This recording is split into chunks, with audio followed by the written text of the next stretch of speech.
Close your eyes and picture a black hole. What do you see? If you're like most people, you're imagining a dark sphere hanging in space, pulling everything toward it like some cosmic drain. Maybe you're picturing stars and light spiraling into an empty void, disappearing into nothingness.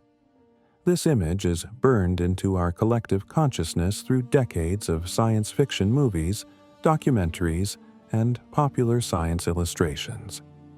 We've been taught to fear these objects as cosmic vacuum cleaners, celestial monsters lurking in the darkness, waiting to devour anything that ventures too close. But here's the truth that will shatter everything you thought you knew about these mysterious objects. Black holes aren't black, not even close. In fact, they're among the brightest, most visually spectacular, most luminous objects in the entire universe. What you would actually see as you approach a black hole would be so brilliant, so overwhelmingly radiant, so impossibly bright that it would make our sun look like a dying ember by comparison. The reality is far more spectacular and terrifying than any Hollywood special effect has ever captured. The name itself, black hole, is one of the most misleading terms in all of science. It's caused more confusion than perhaps any other astronomical term in history. Yes, these objects are called black holes, but that doesn't mean they look black. The black refers to what happens at the event horizon, that mathematical boundary where gravity becomes so strong that not even light can escape. But that's just one small part of these objects, and, ironically, it's the part you can't actually see directly. Everything around that boundary, everything approaching it, everything interacting with it, creates one of the most luminous displays in the cosmos. Hollywood got it spectacularly wrong, and so did most popular science. Every movie, every documentary, every textbook illustration showing a black hole as a dark sphere with maybe a subtle glow around it has done a disservice to the stunning reality. Directors and artists chose darkness because it's dramatic, because it fits our intuitive understanding of something that traps light, because a dark, ominous sphere looks menacing and mysterious on screen. But this artistic choice has created a fundamental misconception that has persisted for generations. Even many scientists, when speaking casually, refer to black holes as if they're dark objects, unconsciously reinforcing this false image. The black in black hole refers specifically to the event horizon's property of not allowing light to escape once it crosses that boundary. It's a technical term describing the physics of the escape velocity exceeding the speed of light. It doesn't describe what an observer would actually see. This is a crucial distinction that changes everything about how we should visualize these cosmic giants. When astronomers discovered these objects through mathematics before ever observing one directly, they were describing the theoretical property of a region of space, not making a statement about visual appearance. But the name stuck, and with it, the misconception spread like wildfire through popular culture. So, what would you really see as you approach a black hole? Imagine boarding a spacecraft capable of surviving the journey, pointing yourself toward the nearest stellar mass black hole, and beginning your approach from a safe distance. Forget everything you've seen in movies. Forget the dark sphere. Forget the ominous shadows. What awaits you is a spectacle of light and distortion so extreme it would overwhelm your senses. So bright it would blind you if you looked directly at it without protection. So visually complex that your brain would struggle to process what your eyes are telling you. This is not science fiction. This is physics.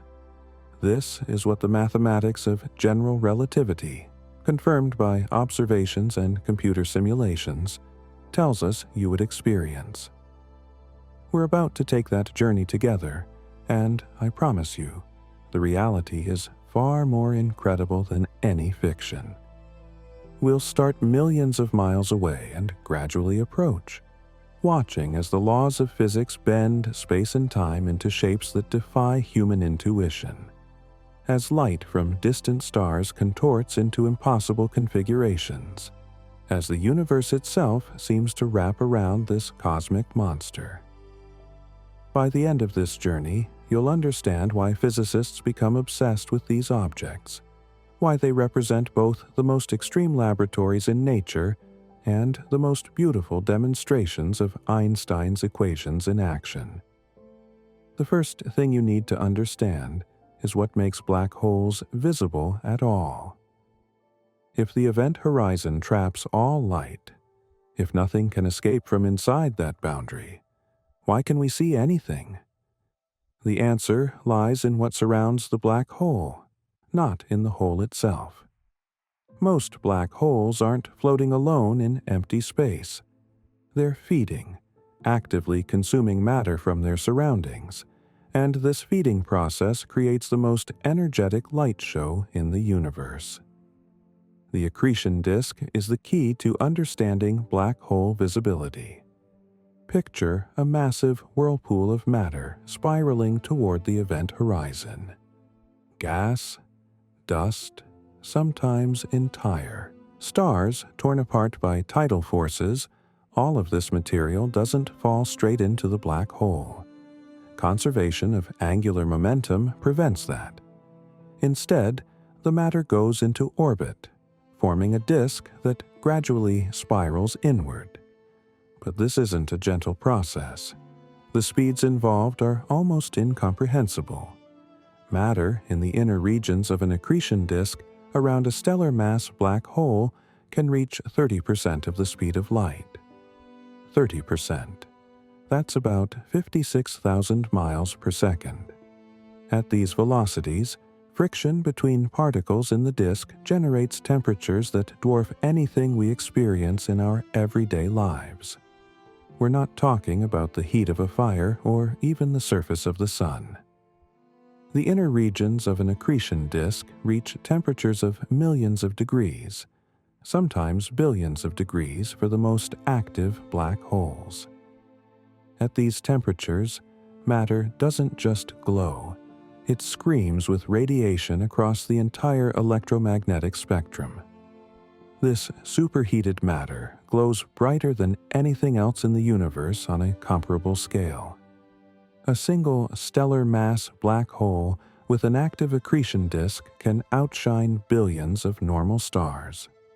Supermassive black holes at the centers of galaxies, feeding on vast quantities of matter, can outshine their entire host galaxy, radiating more energy than hundreds of billions of stars combined.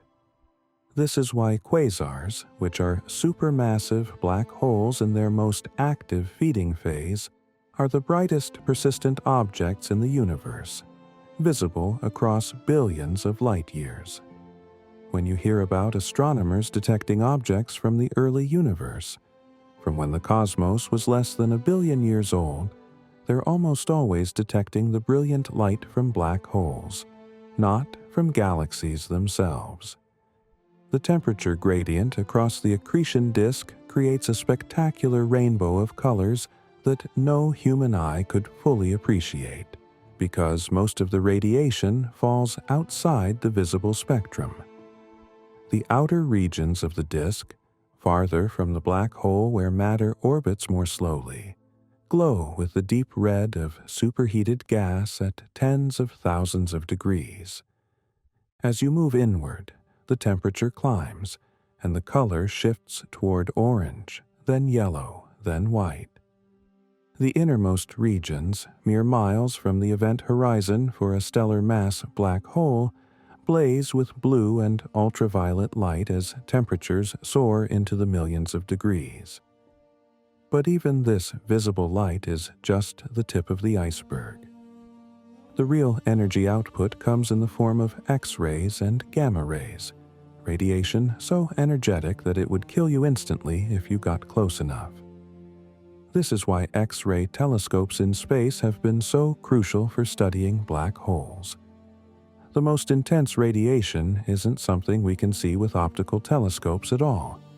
But the accretion disk isn't the only source of light. Many black holes produce jets, focused beams of plasma and radiation that shoot outward from the poles at velocities that approach and sometimes appear to exceed the speed of light. These jets are among the most mysterious phenomena in astrophysics. We still don't fully understand how black holes accelerate matter to such extreme speeds, but we know it involves the intense magnetic fields that thread through the accretion disk and interact with the black hole's rotation. These jets can extend for thousands of light years, creating vast structures visible to radio telescopes. When you look at images of galaxies with active, supermassive black holes at their centers, those enormous lobes extending far beyond the galaxy itself are created by jets from the central black hole, jets that have been active for millions of years, pumping energy into intergalactic space at a rate that staggers the imagination. Then there's the corona, a region of extremely hot plasma that surrounds the inner accretion disk, similar in some ways to the Sun's corona but operating at far higher energies. This corona absorbs lower energy radiation from the disk and re-radiates it as high-energy X-rays, contributing to the overall brilliance of the system. Together, the accretion disk, the jets, and the corona create a complex, multi-layered structure that makes an active black hole one of the most luminous objects in the universe. In 2019, the Event Horizon Telescope collaboration released an image that changed everything. For the first time in human history, we had a direct photograph of a black hole, or rather, of the light around a black hole.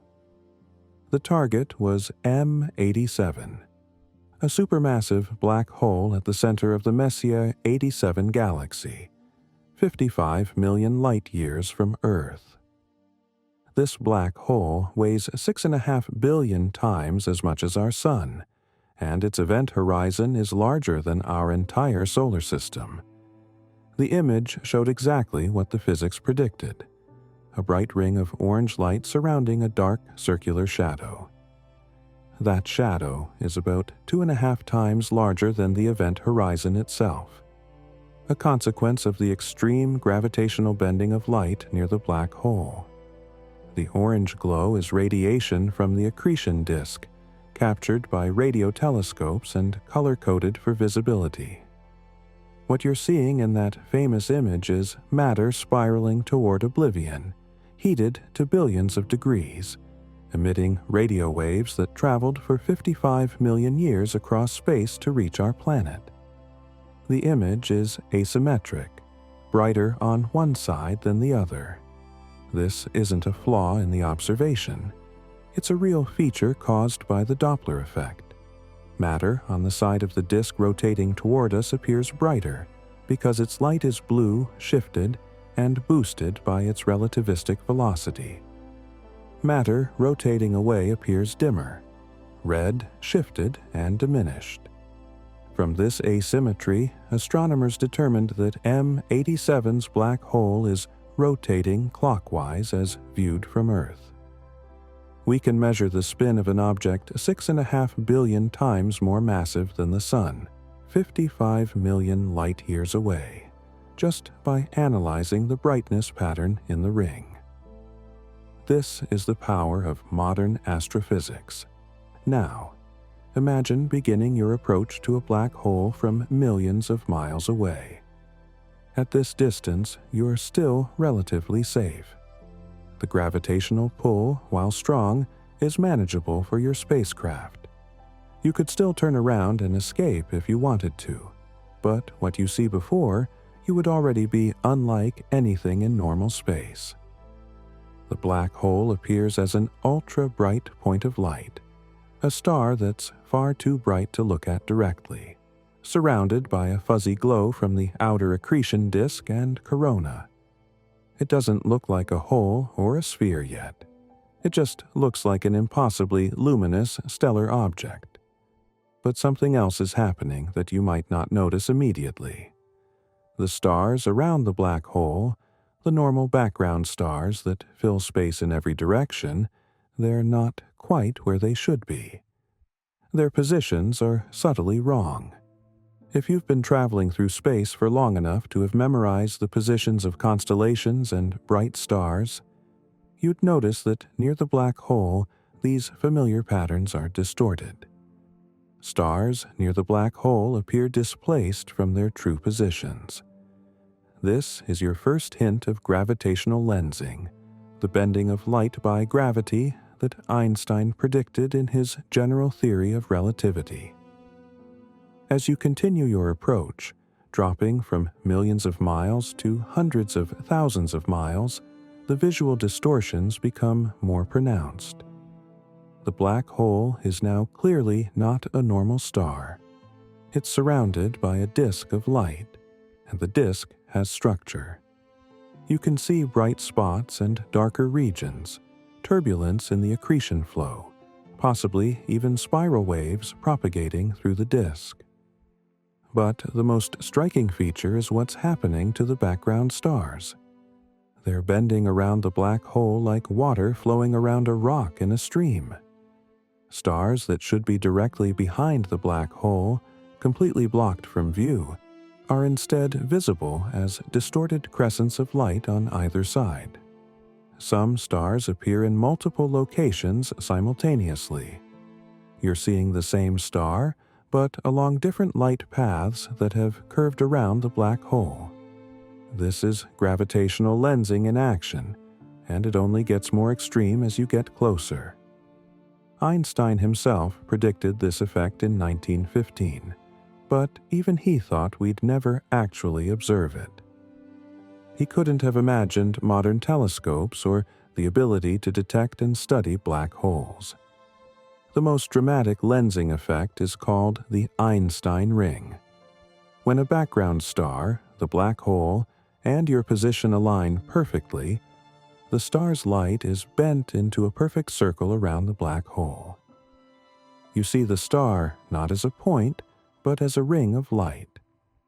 As you change your position slightly, the ring breaks into arcs, then reforms into a ring again with different alignment. Multiple stars at different distances can create nested rings, circles within circles of stellar light bent by gravity. These rings shimmer and shift as you move, as the accretion disk's brightness fluctuates, as matter crosses your line of sight. It's a dynamic, ever-changing display of gravitational optics. Your brain struggles to make sense of what you're seeing, because it has no evolutionary context for this.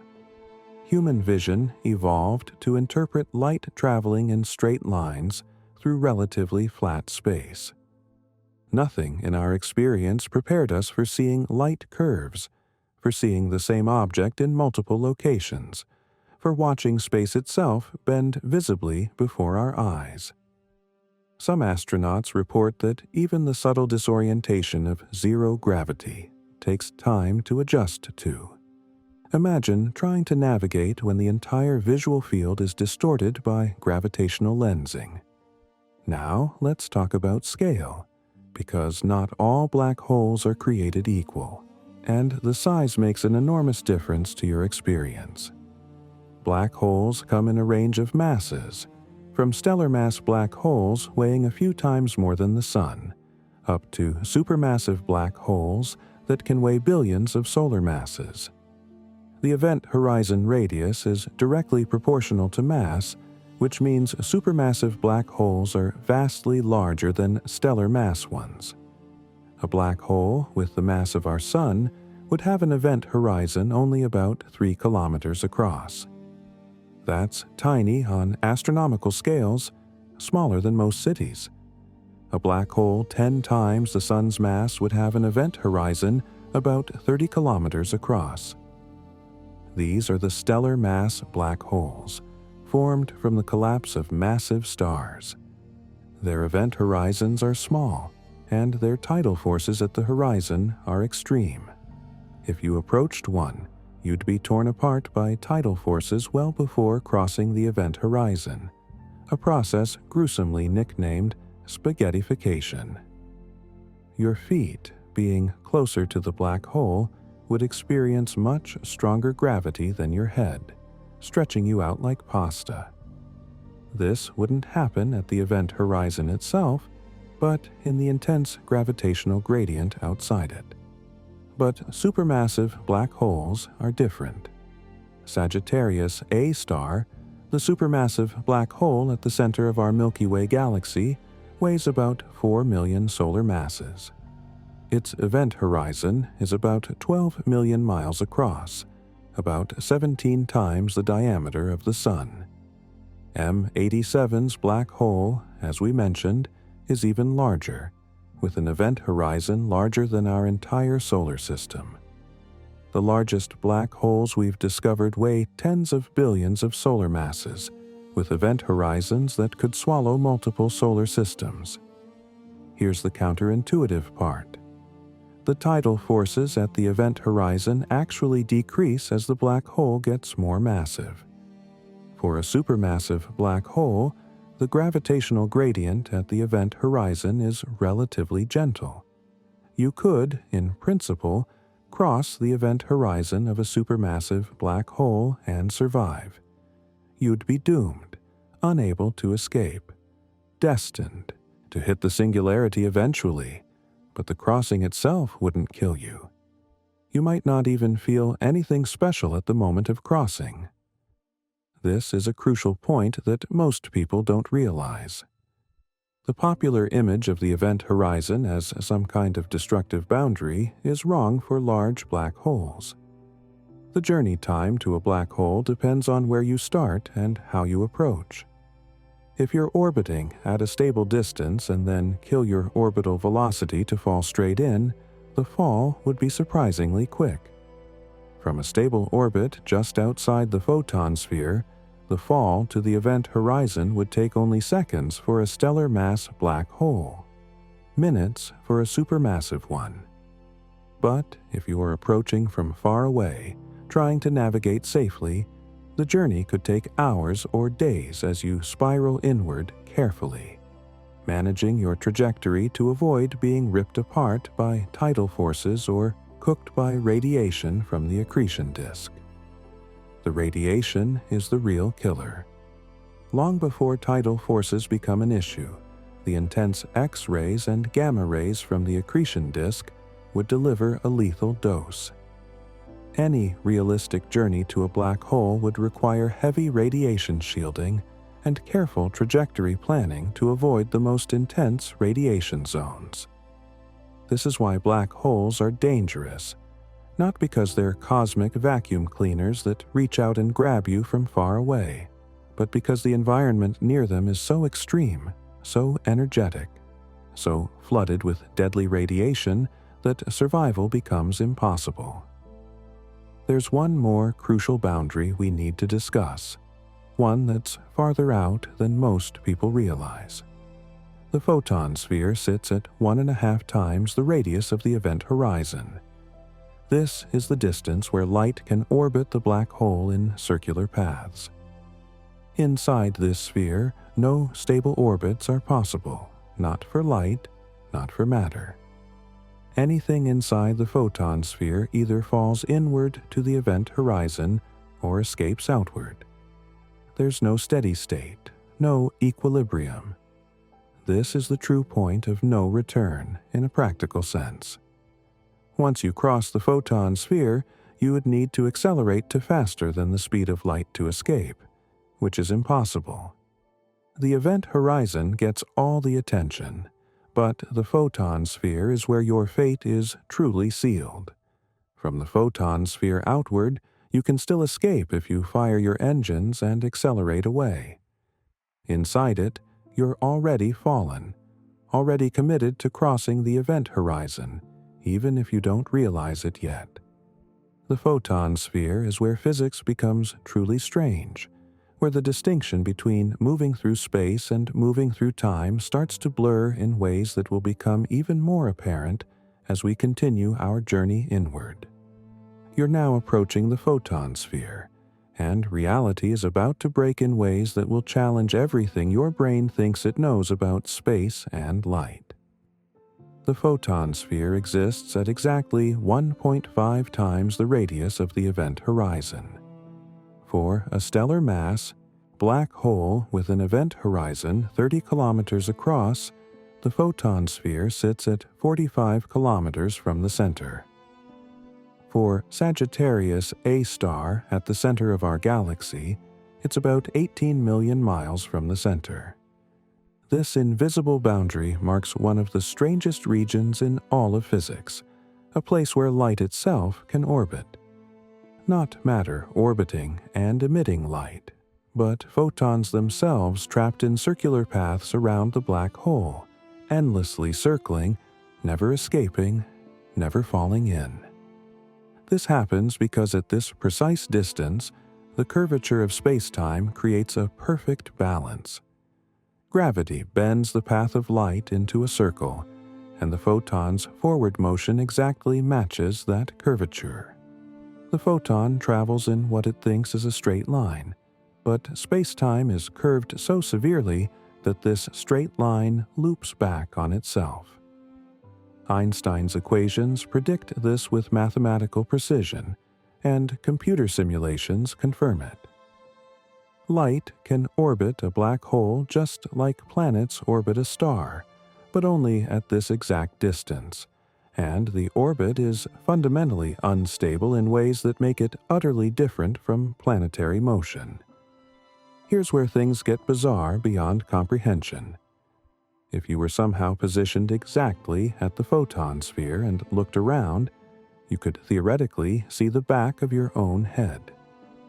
Photons bouncing off the back of your head would travel around the black hole in a complete circle and enter your eyes from the front. You'd see yourself from behind, an image that should be impossible in normal space. But it gets stranger. You'd also see multiple images of yourself. Photons could orbit the black hole 1.5 times, twice, 3 times before reaching your eyes, creating a series of progressively dimmer and more distorted copies of yourself receding into the distance. This isn't science fiction speculation. This is what the mathematics of general relativity tells us would happen. Every object at the photon sphere would create infinite, ghostly images of itself, each one corresponding to photons that have completed additional orbits before reaching an observer. The universe would become a house of mirrors, but the mirrors are gravity itself, curved space-time reflecting light back on impossible paths. Your mind would struggle desperately to make sense of the visual input. Human vision relies on the assumption that light travels in straight lines from objects to eyes. That assumption would be catastrophically wrong here.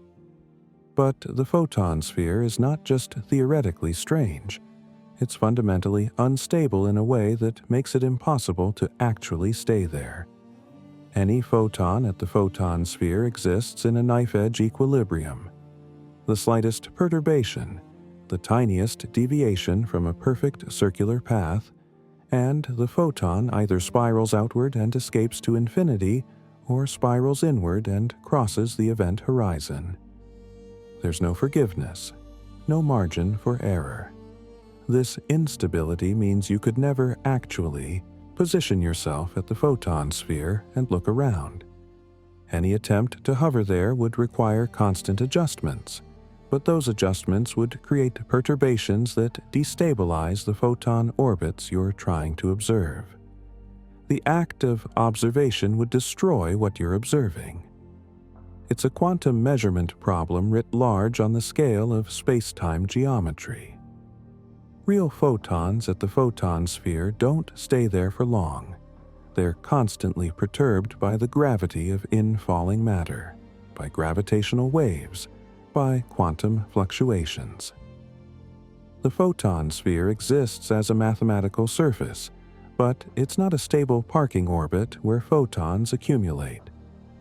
This instability also means that no spacecraft could ever orbit at the photon sphere. To maintain a circular orbit at this distance, you'd need to travel at the speed of light. That's the orbital velocity required when space-time curvature is this extreme. But matter with mass cannot reach light speed. It's forbidden by special relativity. As you accelerate closer and closer to light speed, your mass effectively increases, requiring ever more energy to accelerate further, approaching infinite energy as you approach light speed. No amount of rocket thrust could ever get you to the orbital velocity required at the photon sphere. You could pass through the photon sphere on your way inward, but you couldn't stop there, couldn't orbit there, couldn't establish any kind of stable position. The photon sphere is a boundary you cross in your inevitable fall toward the event horizon, a marker indicating that your escape options are now gone. Even firing your engines at maximum thrust away from the black hole, even converting your entire spacecraft mass to energy and directing it as thrust, you couldn't escape from inside the photon sphere. The mathematics is absolute and unforgiving.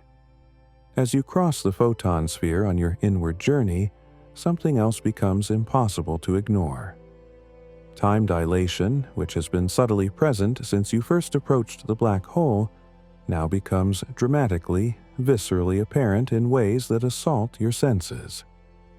Gravitational time dilation is a consequence of general relativity that has been measured in laboratories on Earth, confirmed by GPS satellites, and observed in extreme form near black holes. The basic principle is simple but profoundly strange. Time passes at different rates depending on how deep you are in a gravitational field. The stronger the gravity, the slower your clock ticks relative to someone far from any mass. Near a black hole, this effect becomes extreme. Your clock, your heartbeat, your thoughts, all these processes continue normally from your perspective. But compared to the universe far from the black hole, you're moving through time in slow motion. Now, here's the part that breaks minds. You don't feel this. From your reference frame, everything seems normal. 1 second feels like 1 second. But if you could see a clock far from the black hole, you would watch it tick faster and faster as you fall deeper into the gravitational well. Look back at the universe behind you, and you'd see something that appears supernatural. Stars that normally take years or centuries to noticeably change their brightness would flicker rapidly. Binary stars that orbit each other over days or weeks would spin around each other in seconds. Variable stars that pulse slowly would strobe like frantic heartbeats. The entire universe appears to be playing in fast forward, and the closer you get to the event horizon, the faster the playback speed. At the photon sphere, a stellar mass black hole's gravity already speeds up your view of the outside universe by a noticeable factor.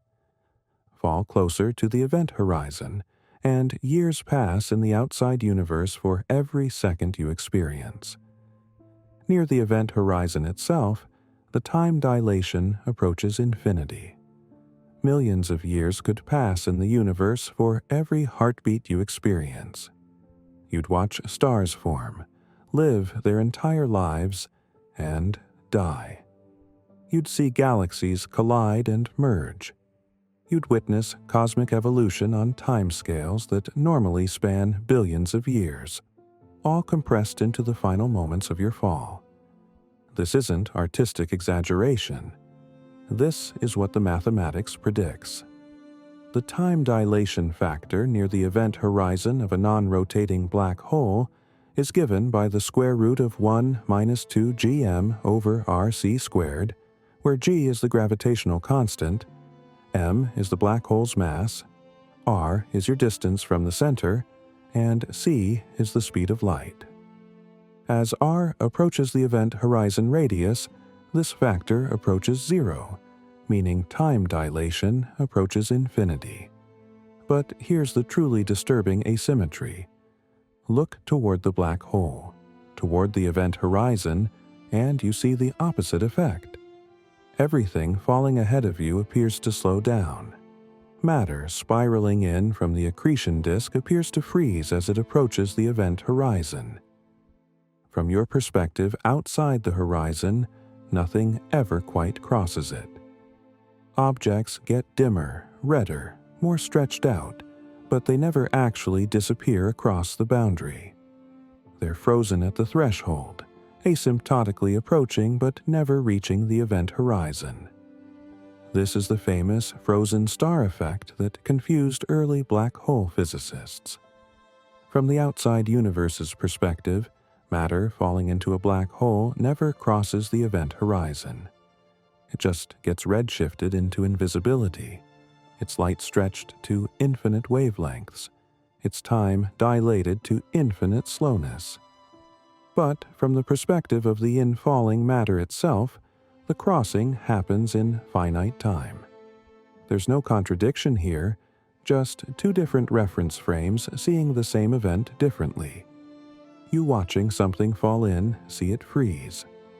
The thing falling in experiences crossing the horizon and continuing inward. Both perspectives are correct within their own reference frames. This is the relativity in general relativity. The visual distortion from gravitational lensing, which was already noticeable from farther out, now dominates your entire field of view. The phenomenon becomes so extreme that it stops being a curious optical effect and becomes the primary feature of everything you see. Secondary images appear above and below every star. You're not just seeing stars in wrong positions anymore. You're seeing multiple copies of every star. Images created by light taking different curved paths around the black hole before reaching your eyes. Some photons travel slightly above the direct line between the star and you, getting bent downward by gravity. Others travel slightly below and get bent upward. Both reach your eyes, creating two images where there should be one. As you get closer to the event horizon, tertiary images appear, then quaternary images, each fainter than the last, each corresponding to light that has looped farther around the black hole. The night sky becomes crowded with ghost images, a kaleidoscope of duplicate stars. The black hole itself now dominates your forward view as a characteristic shape that's become iconic since the Event Horizon telescope images. It's a dark, circular shadow, perfectly black, surrounded by a bright ring that's not actually at the event horizon but appears to be. This shadow is the black hole's most recognizable feature, but understanding why it looks this way requires understanding the photon sphere. Remember, light can orbit at the photon sphere. As you look toward the black hole, you're seeing photons that have orbited partway around before reaching your eyes.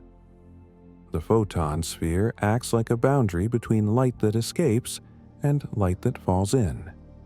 Photons just outside the photon sphere can escape to your eyes. Photons just inside spiral inward and are lost. The shadow you see is actually the photon sphere projected onto the sky, and it appears larger than the event horizon because of this. For a non-rotating black hole, the shadow radius is exactly 2.6 times the event horizon radius. It's not the event horizon you're seeing directly. You can never see the event horizon from outside because light from the horizon itself can't reach you. What you see is the photon sphere, the surface where photons orbit, and everything inside that sphere appears black because no light from inside can reach you on a path that doesn't involve crossing the photon sphere. The bright ring surrounding the shadow comes from the accretion disk. You're seeing the disk both directly where it's in your line of sight and indirectly from light that has curved around the black hole. The top of the accretion disk is visible, curved around the black hole's top. The bottom is visible, curved around the bottom. But you also see light from the back of the disk, bent around the sides and over the top. The black hole acts as a gravitational lens, showing you parts of the accretion disk that should be hidden behind the black hole itself. This creates the characteristic bright ring that looks like a luminous donut wrapped around the dark shadow. Real simulations of black holes, computed by solving Einstein's equations and tracing the paths of photons through curved spacetime, produce exactly this image. The simulations match the observations. When the Event Horizon Telescope imaged M87, the shadow size, the ring brightness, the overall structure all matched what decades of theoretical work predicted. This was a triumph of physics, confirmation that our understanding of gravity in its most extreme form is correct. Compare these accurate simulations to most Hollywood depictions of black holes, and the difference is stark. Movies tend to show black holes as dark spheres, with maybe some swirling light around them, symmetric and relatively simple. They're optimizing for visual clarity and dramatic effect, not physical accuracy. The first movie to depict a black hole with genuine physical accuracy was Interstellar in 2014. The production team worked with physicist Kip Thorne to render a black hole called Gargantua, using actual general relativity calculations. The resulting images were so strange, so unlike previous depictions, that the filmmakers initially considered simplifying them for audience comprehension. They didn't. Gargantua appears on screen with the characteristic shadow, the bright asymmetric accretion disk, the gravitational lensing that makes the disk visible both above and below the black hole simultaneously. For many viewers, it was the first time they'd seen what a black hole actually looks like according to physics. Some found it beautiful. Others found it unsettling. The truth is, it's both. Now, let's talk about another effect that's become impossible to miss as you approach closer. The Doppler effect, which you learned about in school with the example of an ambulance siren changing pitch as it passes, goes into overdrive near a black hole. But this isn't the gentle shift in sound frequency you experience with moving vehicles. This is relativistic Doppler shift operating on light, warping colors in ways that create a deeply asymmetric view of the accretion disk. Matter in the accretion disk is orbiting the black hole at velocities that approach light speed in the inner regions. Near the event horizon, orbital velocities reach 30%, 40%, even higher fractions of light speed. When matter is moving toward you at these speeds, the light it emits gets compressed. Blue shifted toward shorter wavelengths and dramatically brightened. When matter is moving away from you, its light gets stretched. Red shifted toward longer wavelengths and dimmed. This effect is called relativistic beaming, and it's so strong near black holes that it completely changes the appearance of the accretion disk depending on which side is rotating toward you. One side of the disk blazes brilliant blue-white, so bright it hurts to look at even through heavy filters. This is the approaching side, where matter is moving toward you at a significant fraction of light speed. Its light is boosted in energy and intensity by relativistic effects. The opposite side of the disk glows deep red, much dimmer, almost fading into the background. This is the receding side, where matter moves away from you and its light loses energy. The asymmetry is dramatic and unavoidable. No black hole with an active accretion disk looks symmetric from any viewing angle where you can see the disk face on. There's always a bright side and a dim side. The degree of asymmetry tells you about the black hole's rotation speed. A rapidly rotating black hole drags space-time around with it, a phenomenon called frame dragging, and this allows matter to orbit closer to the event horizon before falling in. Matter closer to the horizon orbits faster, creating more extreme Doppler shifts and more dramatic brightness asymmetry. This is how astronomers measured the spin of M87's black hole and other black holes visible to telescopes. By carefully analyzing the brightness pattern in the accretion disk, by measuring how much brighter one side is compared to the other, they can calculate the orbital velocities of the matter. From the orbital velocities and the distance from the black hole, they can determine the spin. M87 rotates, and we know this because of the asymmetry in that famous orange ring. The bright spot in the ring isn't randomly located. It's the region where matter is moving most rapidly toward Earth, where relativistic beaming is strongest. From brightness measurements alone, without ever seeing the black hole directly, without sending a probe there, we can determine fundamental properties of an object billions of times more massive than the Sun, millions of light-years away. This is the power of understanding relativistic effects. As you fall even closer to the event horizon, approaching the final phase of your journey, the visual distortions reach their absolute extreme. The universe behind you is no longer a normal sky full of stars. It's compressing, shrinking, contracting into a bright circle that takes up less and less of your field of view. All the stars, all the galaxies, all the light from the entire observable universe is being squeezed by gravitational lensing into an ever smaller region of space behind you. This compression is a direct consequence of how severely curved space-time has become. Light from every direction is being bent toward the forward direction, away from the black hole.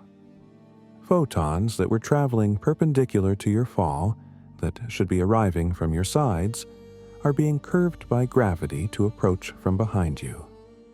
Your field of view is being distorted like looking through a fishbowl lens, but far more extreme. The universe is wrapping itself around the black hole, and you're inside the wrapping. Looking forward toward the black hole, the shadow now dominates. It covers half your field of vision, a perfect circle of absolute darkness larger than anything you've ever seen. The bright ring around it has split into complex structures. You can see multiple images of the accretion disk stacked on top of each other, light that has looped around the black hole different numbers of times before reaching you. The primary image is brightest.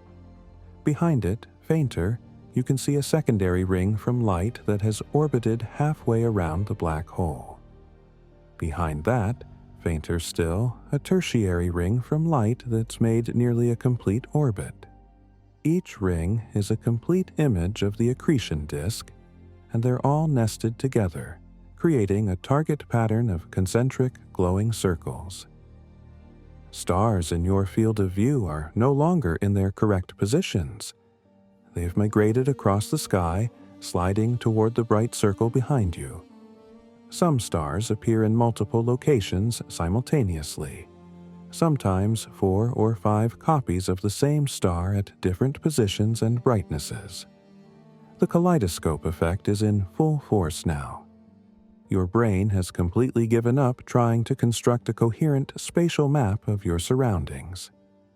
The event horizon. These two words carry more mystery, more misconception, more fear than perhaps any other term in physics. Popular culture has turned the event horizon into a mythical barrier, a wall of fire, a boundary where matter gets destroyed, where the universe ends, where physics breaks down. None of this is true. The event horizon is not a physical surface. There's no material there, no structure, no wall you could touch if you extended your hand. You could pass a sensor through the event horizon and pull it back, and the sensor would report nothing unusual at the boundary itself. The event horizon is a mathematical surface, a geometric location in curved space-time where a specific condition is met. That condition is deceptively simple. The event horizon marks the distance from the black hole where the escape velocity equals the speed of light. That's it. That's the entire definition. Inside this radius, you would need to travel faster than light to escape. Outside this radius, you can escape at speeds less than light. The boundary between these two regions is the event horizon, and it's as intangible as the boundary between yesterday and today, as real but as untouchable as the line that separates past from future. Let's destroy the most persistent misconception right now. You do not instantly die at the event horizon. You don't get crushed. You don't get vaporized. You don't experience any dramatic event at all as you cross it, assuming we're talking about a supermassive black hole. For a black hole like M87, with a mass billions of times greater than the Sun, and an event horizon larger than our entire solar system, crossing the event horizon would be completely unremarkable. You wouldn't feel anything. No jolt, no sensation, no sign that you've crossed the most famous boundary in physics. Your body would experience no unusual forces. Your instruments would register no discontinuity. If you didn't have external calculations telling you where the event horizon was, you might not even know when you crossed it. This is one of the most important and least understood facts about black holes. The event horizon is only special from the perspective of someone far away. From your perspective falling in, it's not special at all. You pass through it as smoothly as you pass through any other region of empty space. This seems impossible given how dramatic the event horizon sounds, but it's absolutely true, and it's a direct consequence of the equivalence principle that underlies general relativity. The reason for this non-event at the event horizon comes down to what physicists call local physics. At any point in space-time, in a small enough region, physics looks normal. Gravity can be transformed away by freely falling. This is why astronauts in orbit experience weightlessness even though Earth's gravity is still strong at their altitude. They're in free fall, and in their freely falling reference frame, gravity temporarily disappears. The same principle applies at the event horizon. You're in free fall, accelerating under gravity, and in your immediate vicinity, in the reference frame falling with you, physics looks perfectly normal. There's no local measurement you can make that tells you you've crossed the event horizon. The only way to know is to look at the broader structure of space-time, to calculate global trajectories, to determine that light emitted outward from your position can no longer reach infinity. These are non-local properties. They require knowledge of the entire space-time geometry, not just what's happening at your location. However, and this is crucial, the smoothness of the crossing depends enormously on the black hole's mass. For supermassive black holes, the tidal forces at the event horizon are negligible, so weak that you wouldn't notice them. But for stellar mass black holes, the situation is catastrophically different. A black hole with 10 times the Sun's mass has an event horizon only about 60 kilometers across. The gravitational gradient across this distance is extreme. If you fell feet first toward such a black hole, your feet would experience significantly stronger gravity than your head. This difference in gravitational pull is called a tidal force, and near a stellar mass black hole's event horizon, these tidal forces are strong enough to tear a human body apart. You'd be stretched lengthwise and compressed sideways, elongated like spaghetti. Hence the term spaghettification. For a stellar mass black hole, you'd be torn apart by tidal forces well before reaching the event horizon, probably while you're still several horizon radii away. Your body would be stretched into a stream of atoms, then into a stream of subatomic particles. A process that sounds horrifying but would at least be quick.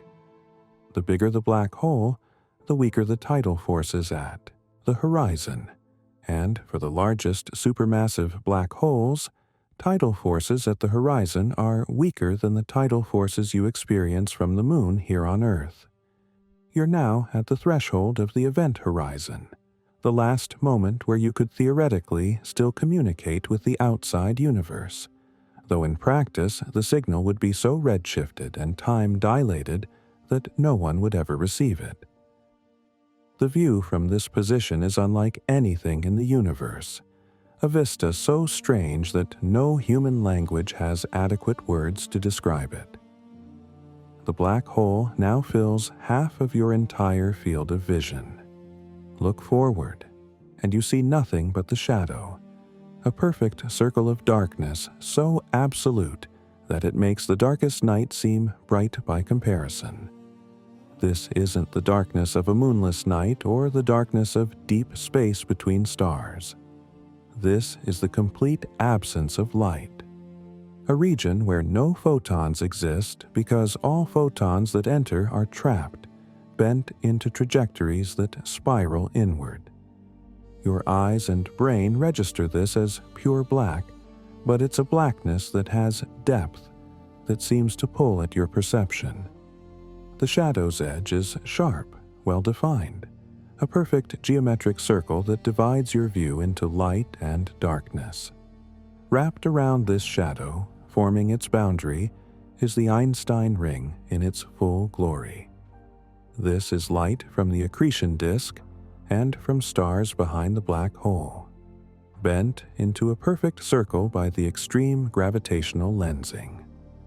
The ring is brilliantly bright, glowing with the combined light of matter heated to millions of degrees and starlight from the universe beyond. Parts of the ring pulse and flicker as matter in the accretion disk falls inward, as turbulent eddies pass through your line of sight, as the complex dance of plasma and magnetic fields plays out on time scales of seconds. The ring isn't uniform in brightness. One side blazes more intensely due to the Doppler boosting we discussed, where matter rotating toward you appears brighter and bluer. The other side is dimmer and redder, matter rotating away. This asymmetry gives the ring a lopsided appearance, beautiful and unsettling at once. Now look behind you, back toward the universe you came from. Everything is compressed into a shrinking circle. All the stars, all the galaxies, the entire cosmic web of structure spanning billions of light years. It's all squeezed by gravitational lensing into a circular region that takes up maybe a quarter of your field of view, and is getting smaller as you fall closer to the horizon. The compression is not uniform. The center of the circle, the direction pointing directly away from the black hole, shows relatively less distortion. But toward the edges of the circle, stars are packed together, overlapping, their images stretched and distorted. The circle is surrounded by darkness, not the darkness of the black hole's shadow, but the darkness of sight lines where no light reaches you, because all light from those directions has been bent away by the black hole's gravity. Your view of the universe has collapsed from the full sphere of the night sky into a shrinking circle, and that circle will continue to shrink as you fall deeper. The accretion disk creates an even stranger aspect of the view. You see light from the disk coming from impossible angles, from above the black hole and below it simultaneously, from the left and right and all directions at once. The disk wraps around the shadow in your vision, but it also appears to extend in front of the shadow and behind it.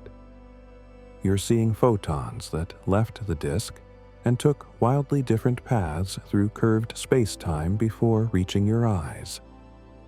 Some photons traveled almost directly to you.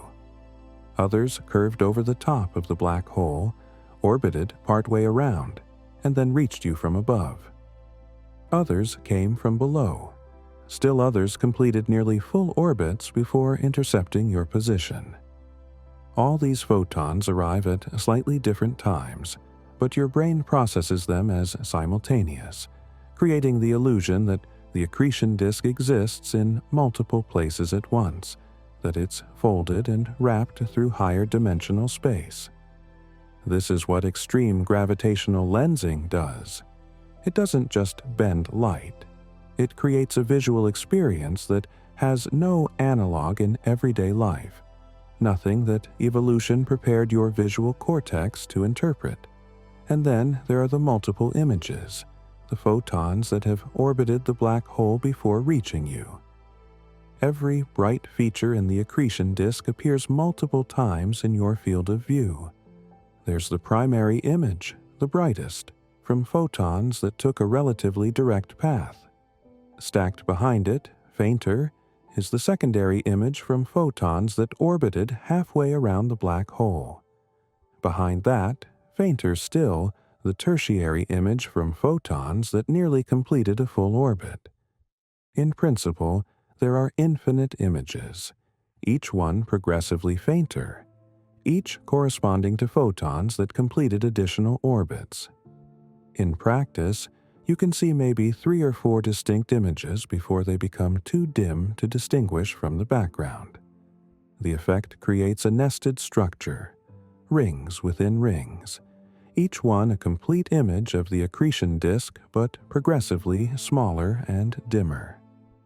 Your mind attempts and fails to construct a coherent, 3-dimensional model of space from these images. The fundamental assumption that each object appears once in your visual field is violated. The accretion disk is everywhere, repeated, folded, impossible. You cross the event horizon. This is the moment. This is the point of no return, the instant after which escape becomes impossible, when your fate is sealed. And from your perspective, absolutely nothing happens.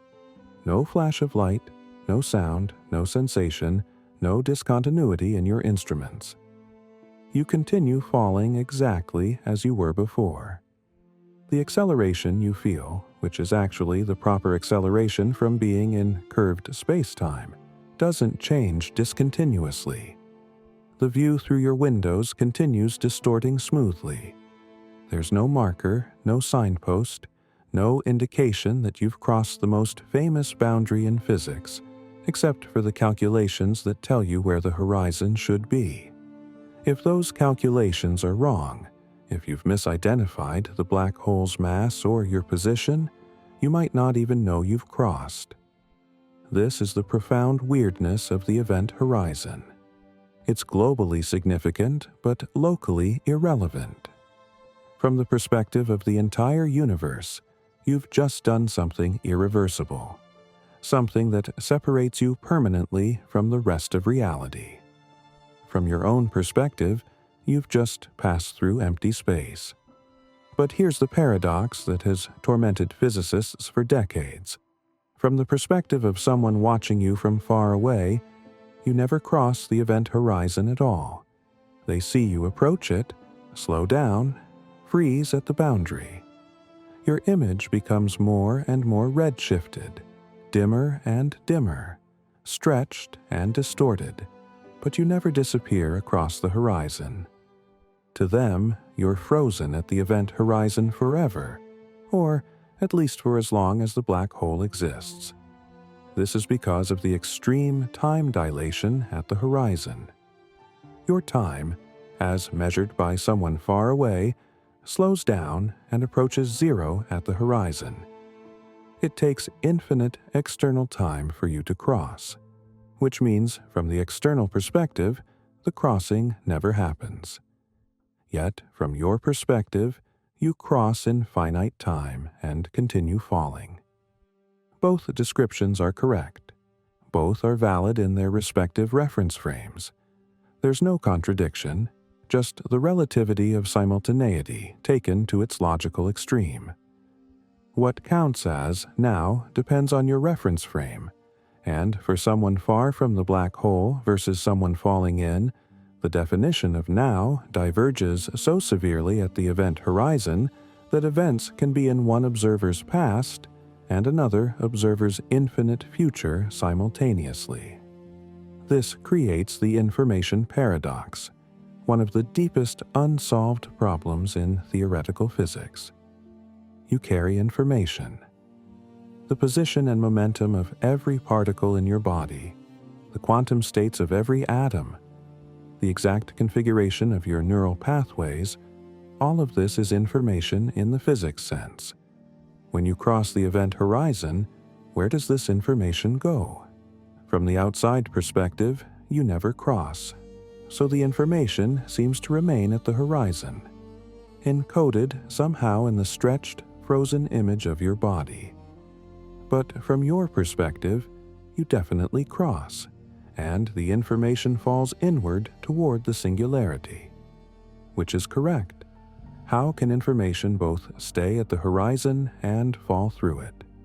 And if the black hole eventually evaporates through Hawking radiation, which we'll discuss later, does the information come back out, or is it destroyed?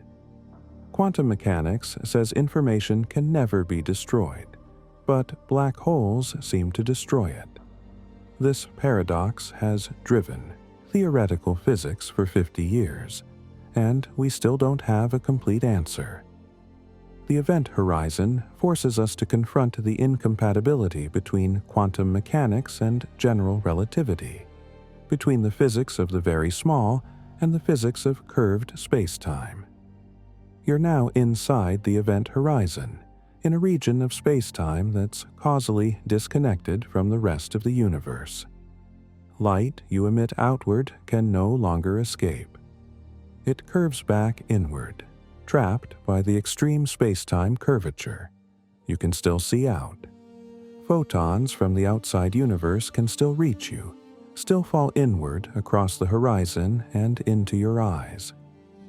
The view of the universe doesn't disappear when you cross. In fact, it's still there, still visible as a bright circle in the direction away from the black hole's center. But the communication is now one way only. You can receive information from outside, but you cannot send information back.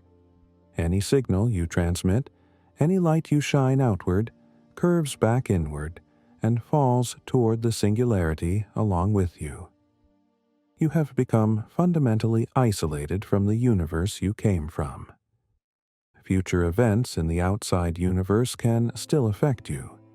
Their light can still reach you as you fall, but nothing you do can affect them. Your future has been severed from the universe's future. Inside the event horizon, something even stranger happens to the nature of space and time themselves. The singularity at the center of the black hole is no longer a place. It's become a moment in time, an event in your future as inevitable as next Tuesday. Outside the horizon, the singularity is a place at the center of the black hole, a location in space that you could in principle avoid by not going there.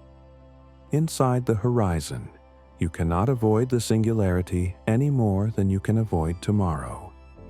Moving toward the singularity is no longer a choice of which direction to point your spacecraft. It's the passage of time itself. You're moving toward the singularity in the same way you're always moving forward in time, and with the same inevitability. Space and time have exchanged roles. Outside the event horizon, time points toward the future, and you can move freely through space in any direction. Inside the event horizon, the radial direction toward the singularity has become time-like, and you move toward it whether you want to or not, while the direction that used to be time has become space-like. This sounds like abstract mathematics, but it has a concrete meaning. You can no more avoid hitting the singularity than you can avoid aging. The singularity is in the future of every possible world line that crosses the event horizon. As you fall deeper inside the event horizon, the tidal forces that were negligible at the horizon begin to grow. This is where the difference between stellar mass and supermassive black holes becomes critical to your survival. For a stellar mass black hole, you're already dead, torn apart by tidal forces before you ever reached the horizon. But for a supermassive black hole, you crossed the horizon intact, and you might survive for minutes or even longer as you fall inward, depending on how massive the black hole is. The tidal forces grow as you approach the singularity, but they start from such a low baseline for a supermassive black hole that you have time. Not much time in absolute terms, but enough to experience the journey, enough to see what happens as you fall deeper into this forbidden region of space-time. Spaghettification will eventually get you. The gravitational gradient between your head and feet will eventually become strong enough to overcome the electromagnetic forces holding your molecules together, then the nuclear forces holding your atoms together. You'll be stretched into a stream of particles and eventually into a stream of energy. But this happens gradually, not instantaneously, and until it does, you can still observe, still experience, still witness the most extreme environment in physics.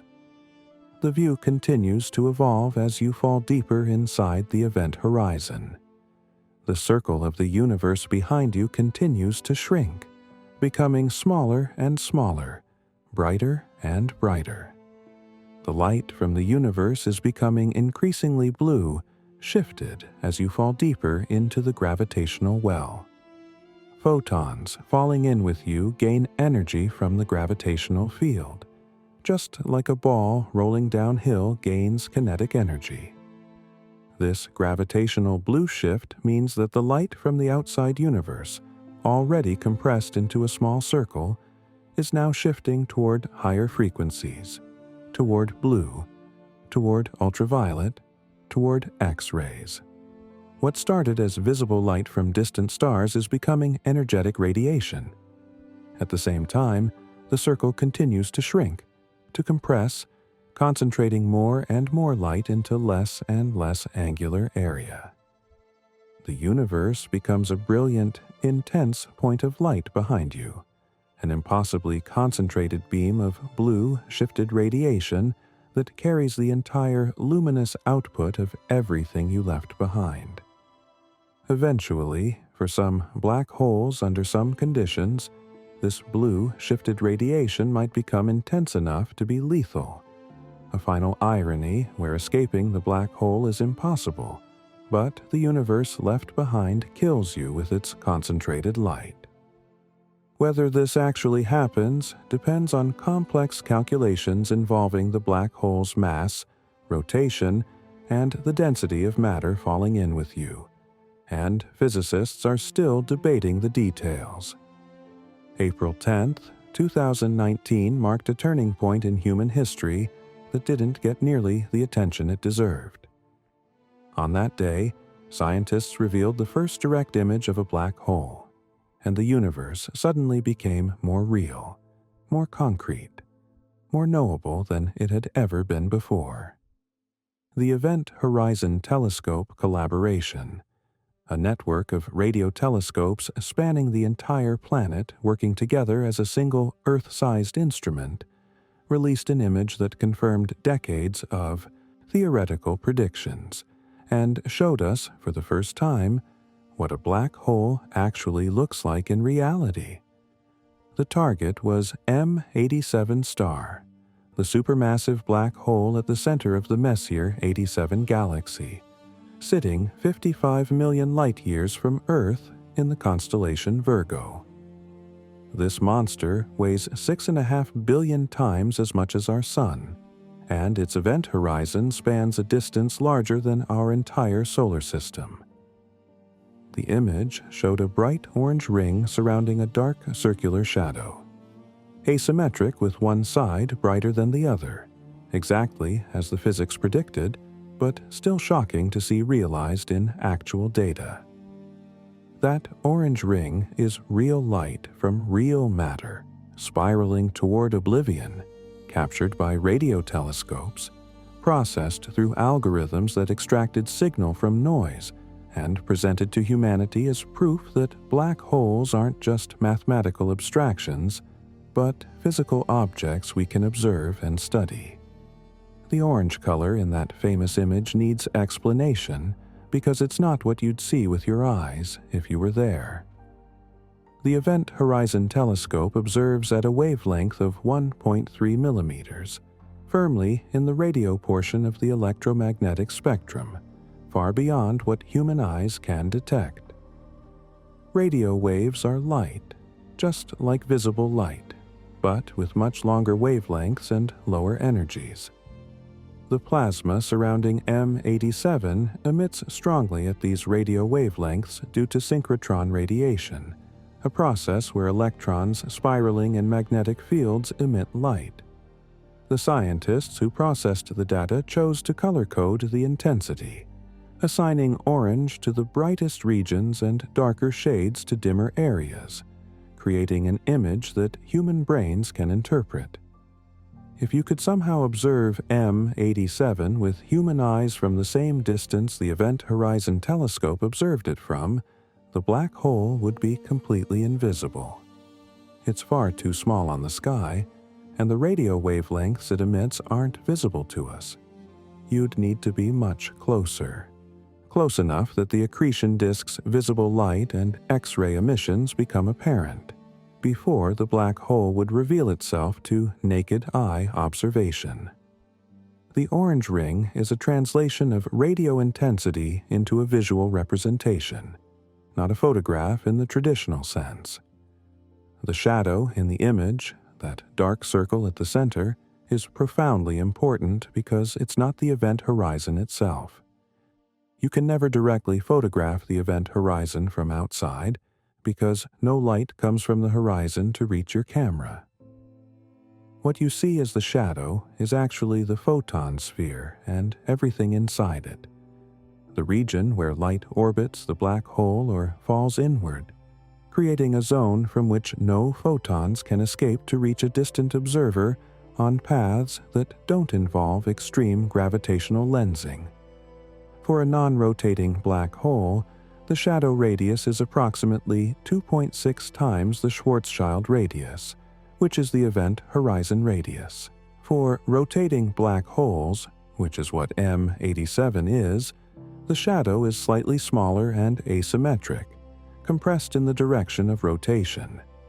The shadow's size allows astronomers to measure the black hole's mass with impressive precision. The larger the shadow, the more massive the black hole. By measuring the angular size of the shadow as it appears on the sky, and knowing the distance to M87, scientists calculated that the black hole weighs 6.5 billion solar masses, give or take about 10%. This is mass measurement of an object 55 million light-years away, achieved by photographing the absence of light. The asymmetry in the brightness of the ring, with the bottom appearing brighter than the top in the M87 image, reveals the black hole's rotation. This is the Doppler boosting effect in action. The bottom portion of the ring corresponds to matter rotating toward Earth, and relativistic effects make this material appear brighter and slightly bluer. The top portion rotates away from Earth, appearing dimmer and redder. From this asymmetry, astronomers determined that M87 rotates clockwise as viewed from Earth, and they calculated its spin rate. The black hole isn't rotating at the theoretical maximum, but it's spinning quite rapidly, carrying space-time around with it in the frame-dragging effect that Einstein's equations predict. Every detail in that image confirms general relativity, confirms our understanding of how matter behaves in extreme gravity, confirms that the mathematical models painstakingly developed over decades accurately describe reality. 2 years later, in May 2022, the Event Horizon Telescope collaboration released a second image. This one showing Sagittarius, a star, the supermassive black hole at the center of our own Milky Way galaxy. This image was actually harder to produce than M87, despite Sagittarius A star being much closer. Only 27,000 light-years away compared to M87's 55 million light-years. The problem is variability. M87 is so massive that matter in its accretion disk takes days to orbit. The system is relatively stable over the hours needed to collect data. Sagittarius A star is much smaller, 4 million solar masses compared to 6.5 billion, and matter in its accretion disk orbits in minutes. The entire structure changes on timescales shorter than the observation time, like trying to photograph a fidgeting child with a long exposure camera. The resulting image gets blurred by the motion. To create the Sagittarius A star image, scientists had to develop new techniques to account for this variability, essentially averaging over many possible configurations of the accretion disk that could produce the observed data. The final image shows a similar bright ring around a dark shadow, confirming that our galaxy's central black hole looks like black holes are supposed to look, but the process of creating that image pushed image reconstruction algorithms to their limits. Black holes have also been detected through an entirely different method that doesn't rely on light at all. The Laser Interferometer Gravitational Wave Observatory, LIGO, detects gravitational waves, ripples in space-time itself created by accelerating massive objects. In September 2015, LIGO made the first direct detection of gravitational waves from 2 stellar mass black holes spiraling together and merging. The signal, a chirp that increased in frequency and amplitude over a fraction of a second before cutting off abruptly, matched the theoretical predictions for a black hole merger so perfectly that it left no room for doubt. We were hearing black holes, detecting them through their gravitational influence on space-time rather than through light. Since that first detection, LIGO and its European counterpart Virgo have detected dozens of black hole mergers, revealing a population of stellar mass black holes with unexpected properties. Some are more massive than theorists predicted stellar mass black holes could be. Some merge in environments where black hole binaries shouldn't exist according to simple models. Each detection refines our understanding of how black holes form, how they evolve, how common they are. Gravitational wave astronomy opened a new window on the universe, and black holes were the first objects we saw through that window. Now, let's dive deeper into the structure of the accretion disk itself, the luminous ring that makes black holes visible. The accretion disk isn't a uniform structure. It has zones, regions with different temperatures, different densities, different physical conditions, all determined by distance from the black hole. In the outer disk, relatively far from the event horizon, temperatures are hot by everyday standards, but cool for astrophysics, maybe tens of thousands of degrees. Matter here glows red or infrared, orbiting relatively slowly, taking hours or days to complete one orbit for a supermassive black hole. As you move inward, orbital velocities increase according to Kepler's laws modified by general relativity. Matter orbits faster, experiences more friction from colliding with neighboring matter, and heats up. The middle regions of the disk reach temperatures of hundreds of thousands to millions of degrees, glowing white-hot and emitting strongly in ultraviolet light. The inner edge of the disk, just outside the innermost stable circular orbit, which sits at about 3 times the event horizon radius for a non-rotating black hole, reaches temperatures of tens of millions to hundreds of millions of degrees. At these temperatures, thermal radiation shifts into the X-ray portion of the spectrum. The disk is brightest at the inner edge, not just because of temperature, but because of velocity. Matter here is orbiting at significant fractions of the speed of light, 20 to 30% of light speed, or even higher for rotating black holes, and relativistic effects dramatically boost the light output. The emission spectrum from an accretion disk spans an enormous range of wavelengths because different regions emit at different temperatures. The outer disk produces infrared and visible light. The middle disk produces ultraviolet. The inner disk produces X-rays. The very hottest regions and the most extreme particle acceleration processes produce gamma rays, the highest energy form of light. No single telescope can observe all these wavelengths simultaneously because the atmosphere blocks most of them, and even in space, different wavelengths require different detector technologies. This is why astronomers use multiple telescopes observing at different wavelengths to build up a complete picture of an accretion disk. Optical telescopes see the outer disk. Ultraviolet telescopes see the middle regions. X-ray telescopes see the inner edge. Each wavelength reveals a different zone of the disk, and when you combine all the observations, you reconstruct the full structure. But accretion disks aren't smooth and steady.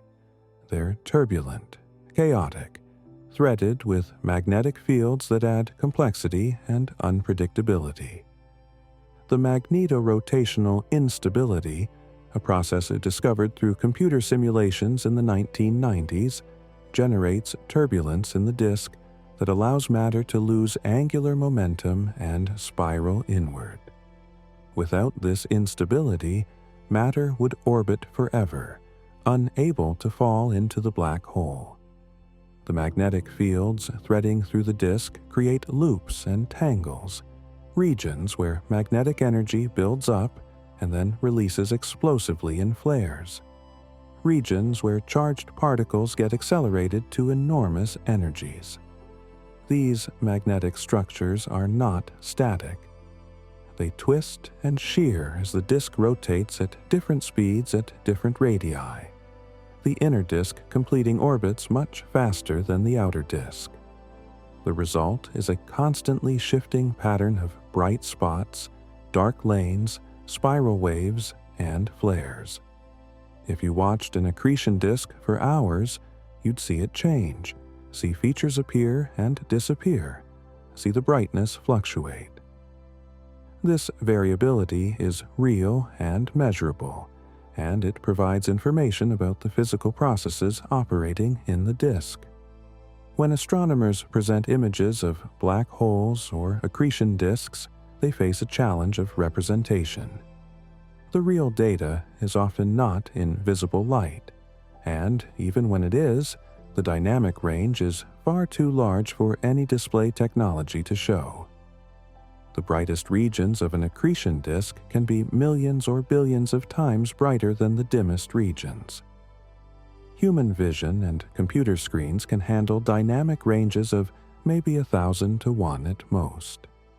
This means choices must be made about how to compress the intensity range, what colors to assign to different wavelengths, how to balance scientific accuracy against creating an image that communicates effectively. False color images are the norm in astronomy, not because scientists want to deceive, but because the alternative is images that show nothing useful.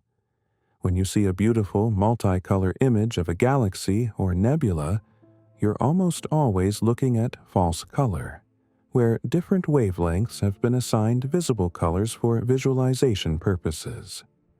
Real color, what your eyes would see if you were there, is often less informative because your eyes can't detect most of the important wavelengths where the object is brightest. The jets that some black holes produce are among the most spectacular and least understood phenomena in astrophysics. These are collimated beams of plasma and radiation, sometimes containing actual matter and sometimes appearing to be pure energy, that shoot outward from near the black hole's poles at velocities approaching the speed of light. Some jets extend for thousands or even millions of light years, dwarfing the galaxy that hosts the black hole. The jet from M87 is about 5,000 light-years long, a structure so large it could span the distance from Earth to the center of our galaxy, and it's powered by a black hole at its base.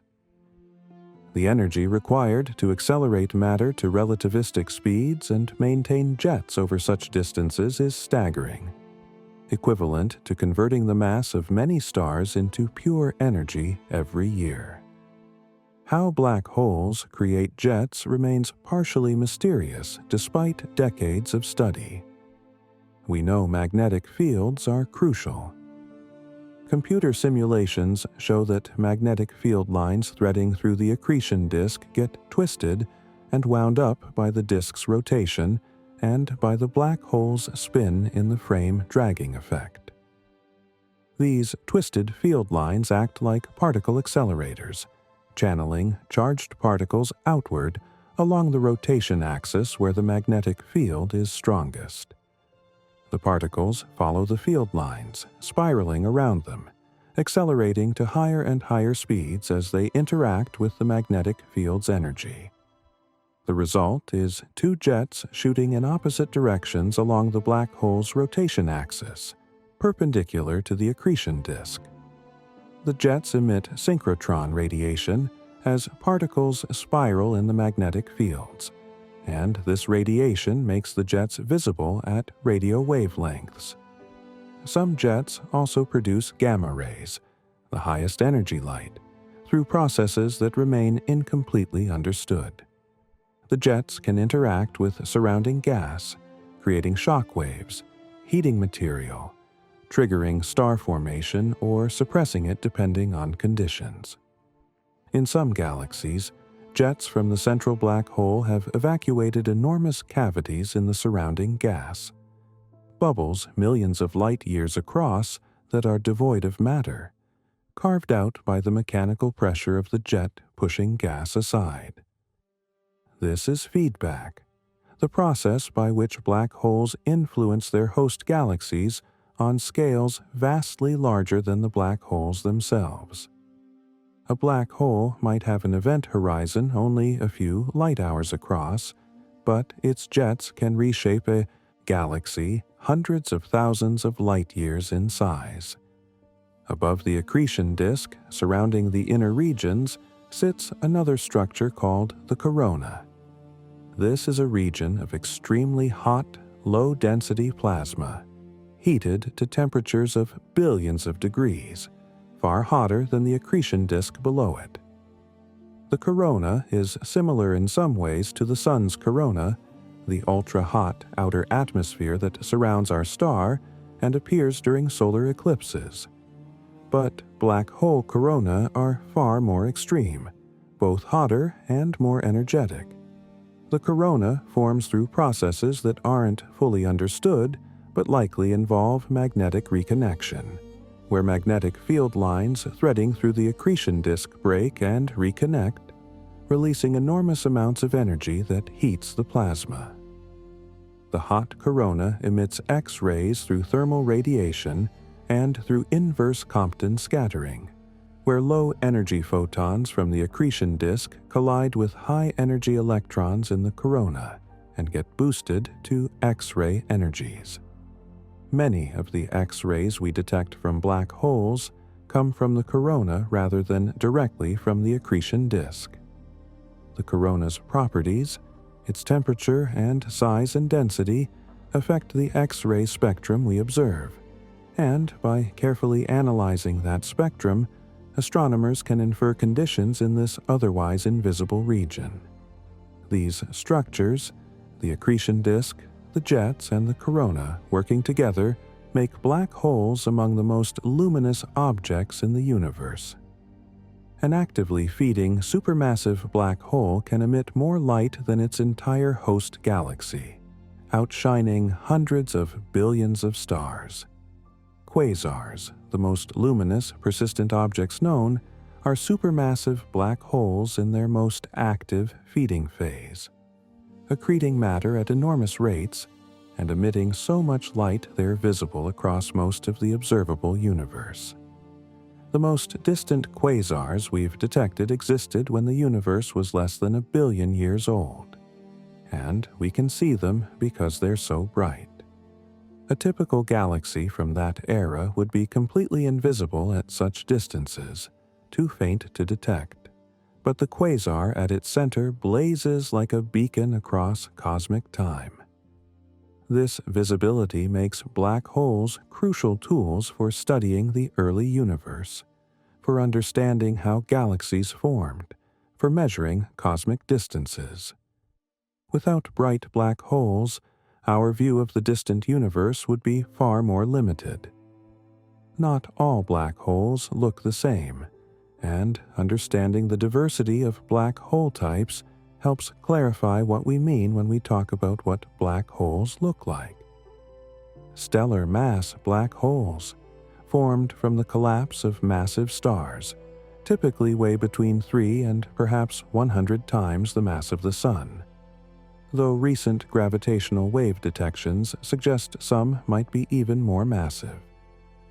These black holes are usually found in binary systems, orbiting a normal star and feeding from matter stripped away from the companion. The accretion onto stellar mass black holes tends to be episodic, flaring up when large amounts of matter fall in, then dimming when the feeding slows. X-ray binary systems, where a stellar mass black hole or neutron star orbits a normal star, show dramatic variability, sometimes brightening by factors of thousands in days or weeks. These systems are the laboratories where we study accretion physics in detail because they change fast enough for human astronomers to watch evolution happen. Supermassive black holes live at the centers of most galaxies, including our own, and they weigh millions to billions of solar masses. Their feeding patterns differ from stellar mass black holes because the environments differ. Supermassive black holes feed on gas from their host galaxies, gas funneled inward by gravitational interactions, galaxy mergers, or the natural dynamics of the galactic disk. The feeding can be steady or sporadic depending on the gas supply. Some supermassive black holes are quiescent, barely feeding. Their accretion disks thin and faint or entirely absent. Others are active galactic nuclei, feeding vigorously, with thick, bright accretion disks and powerful jets. A galaxy's central black hole can transition between these states over millions of years as the gas supply varies. Our own Sagittarius A star is relatively quiet now, feeding at a low rate, but evidence suggests it was much more active in the past and might become active again if a large gas cloud or disrupted star falls in. Intermediate mass black holes, weighing hundreds to hundreds of thousands of solar masses, are the missing link between stellar mass and supermassive black holes, and they're frustratingly hard to find. Theory predicts they should exist, formed through the merger of stellar mass black holes in dense star clusters or through direct collapse in the early universe, but confirmed detections are rare. Some candidates exist: potential intermediate mass black holes detected through gravitational waves or inferred from the motion of stars in globular clusters, but the population remains poorly characterized. Finding and studying intermediate mass black holes would help answer fundamental questions about how supermassive black holes form and grow. Then there are primordial black holes, purely theoretical objects that might have formed in the first second after the Big Bang if density fluctuations in the early universe were large enough. These could have any mass from tiny fractions of a gram up to hundreds of thousands of solar masses, depending on the fluctuation that created them. Nobody has confirmed that primordial black holes exist, but they remain an intriguing possibility, potentially explaining dark matter or contributing to the supermassive black hole population. The smallest primordial black holes, if they exist, would be evaporating through Hawking radiation, a topic we'll return to soon. Creating accurate visualizations of black holes requires solving Einstein's equations numerically and tracing the paths of photons through the curved spacetime those equations describe. This is ray tracing, similar to the technique used for rendering realistic graphics in movies and games, but vastly more complex because the rays travel through curved spacetime rather than flat Euclidean space. Every photon's path must be calculated by integrating the geodesic equations, the equations that describe how objects move through curved spacetime when the only force acting is gravity. For a single frame showing what a black hole looks like from a specific viewing angle, millions of photon paths must be calculated, each one starting at the observer's eye or camera and being traced backward to determine where it came from. Some photons originated from the accretion disk. Some came from distant stars. Some orbited the black hole multiple times before reaching the observer. Computing all these paths for a high-resolution image requires substantial computational power, even with modern supercomputers. The movie Interstellar, released in 2014, was the first major film to render a black hole with full physical accuracy. Physicist Kip Thorne, who served as scientific consultant and executive producer, worked with the visual effects team at Double Negative to implement the actual equations of general relativity in their rendering software. The result was Gargantua, a rotating supermassive black hole that looks genuinely strange, with an asymmetric accretion disk visible both above and below the black hole due to extreme gravitational lensing, with light from the disk wrapped around the black hole's shadow in ways that defy intuitive expectations. The filmmakers initially considered simplifying the appearance for audience comprehension, but ultimately decided to show the real physics, and Gargantua remains the most accurate depiction of a black hole ever put on screen. Other movies and shows have used simpler representations, dark spheres with symmetric glowing rings, prioritizing visual clarity and artistic design over physical accuracy. Even accurate simulations must make choices about what to show, because real black holes emit most of their light at wavelengths humans can't see. Do you show the X-ray emission, the radio emission, the visible light? Do you combine multiple wavelengths into a false color image? How do you handle the extreme dynamic range? These aren't questions with single correct answers. Different choices emphasize different aspects of the physics. A visualization optimized for showing the accretion disk's temperature structure looks different from one optimized for showing gravitational lensing effects or jet structure. The 360-degree view from different distances around a black hole would reveal different features at each location and distance, and no single image can capture the full complexity. In 1974, Stephen Hawking published a paper that fundamentally changed how physicists think about black holes, about information, about the ultimate fate of matter that crosses an event horizon. The paper's conclusion was shocking, revolutionary, and initially met with skepticism from many colleagues. Black holes aren't completely black. They emit radiation. They glow, albeit incredibly faintly, with thermal radiation that carries energy away from the black hole, causing it to slowly evaporate over timescales so long they make the current age of the universe seem like an eye blink. This discovery, now called Hawking radiation, emerged from applying quantum mechanics to the curved space-time near a black hole's event horizon, a calculation that required combining two theories that normally don't play well together. General relativity describes gravity and curved space-time. Quantum mechanics describes the behavior of particles and fields at the smallest scales. These theories use different mathematics, different conceptual frameworks, different fundamental assumptions. Merging them, even approximately, requires careful thought and leads to surprising results. Hawking radiation is the most famous of these results, a prediction that black holes behave like thermodynamic objects with temperature and entropy, objects that can radiate energy and eventually disappear completely. The mechanism behind Hawking radiation involves virtual particles, a concept from quantum field theory that sounds like science fiction but is absolutely real and measurable.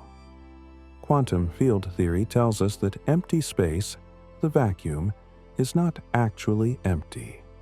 It's filled with quantum fluctuations, temporary violations of energy conservation where particle-antiparticle pairs spontaneously appear, exist for incredibly brief moments, and then annihilate each other, returning the borrowed energy to the vacuum. These virtual particles exist everywhere, all the time, even in the space around you right now. Normally, these fluctuations average out to nothing. The vacuum remains the vacuum. But near a black hole's event horizon, something different happens. When a virtual particle pair forms near the horizon, one particle might fall across the horizon while the other escapes to infinity.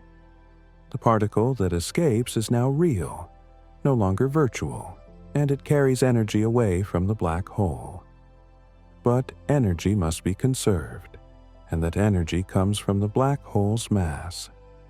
The black hole loses mass equal to the energy carried away by the escaping particle. From a distant observer's perspective, the black hole is emitting radiation, glowing with particles that seem to emerge from just outside the event horizon. This is Hawking radiation, a purely quantum effect that has no analog in classical general relativity.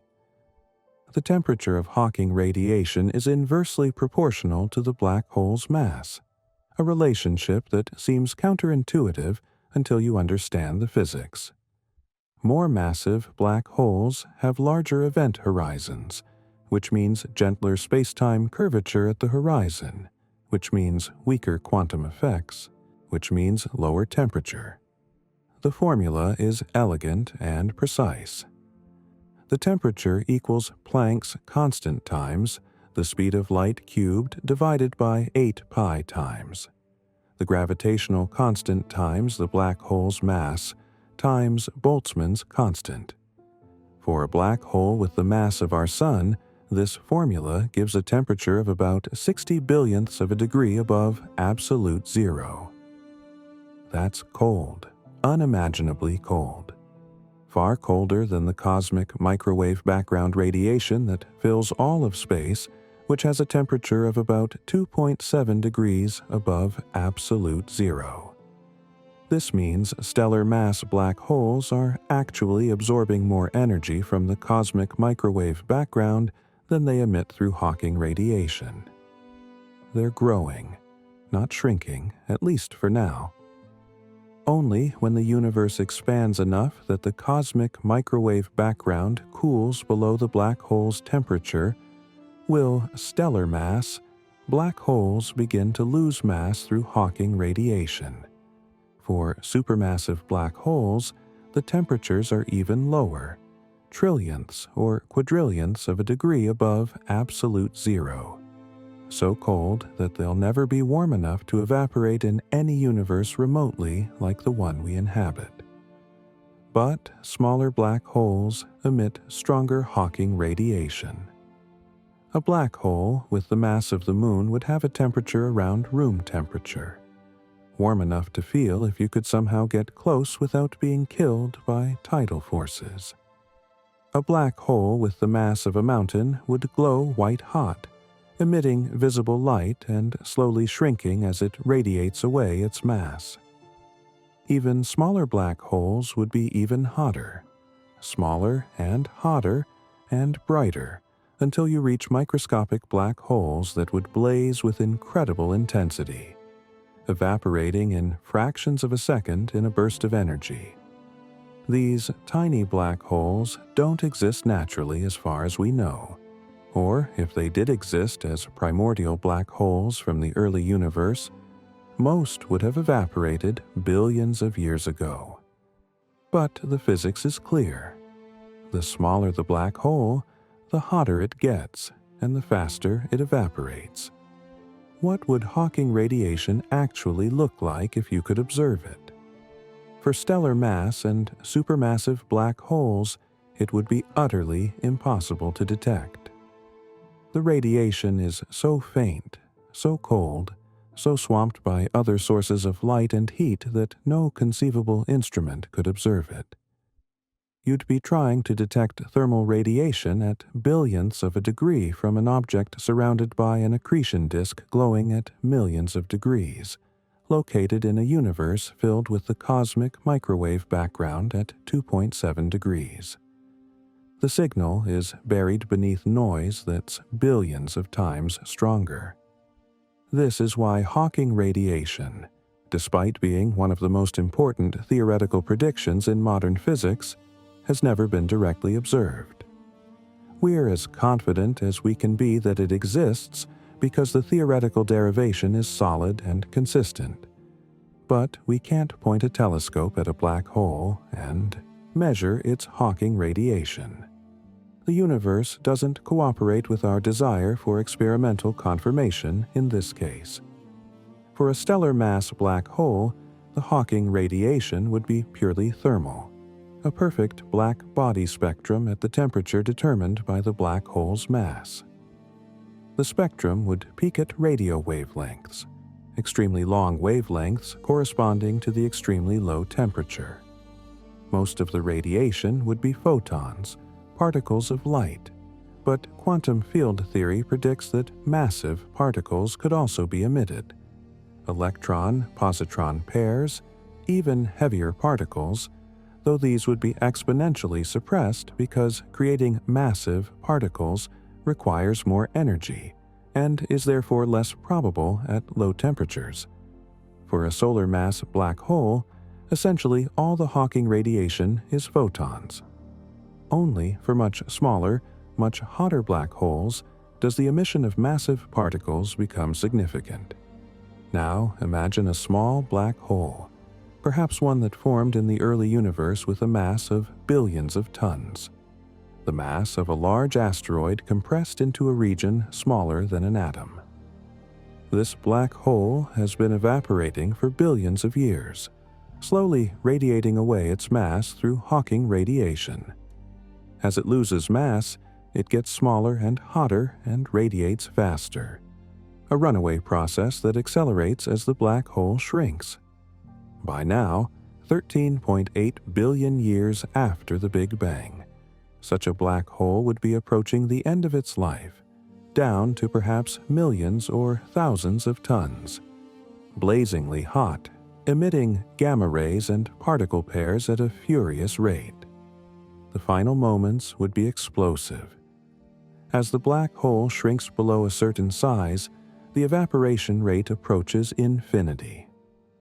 The last tiny fraction of mass converts to energy in an instantaneous burst, a flash of gamma rays and particles carrying the energy equivalent of multiple nuclear weapons, all released from a point in space smaller than a proton.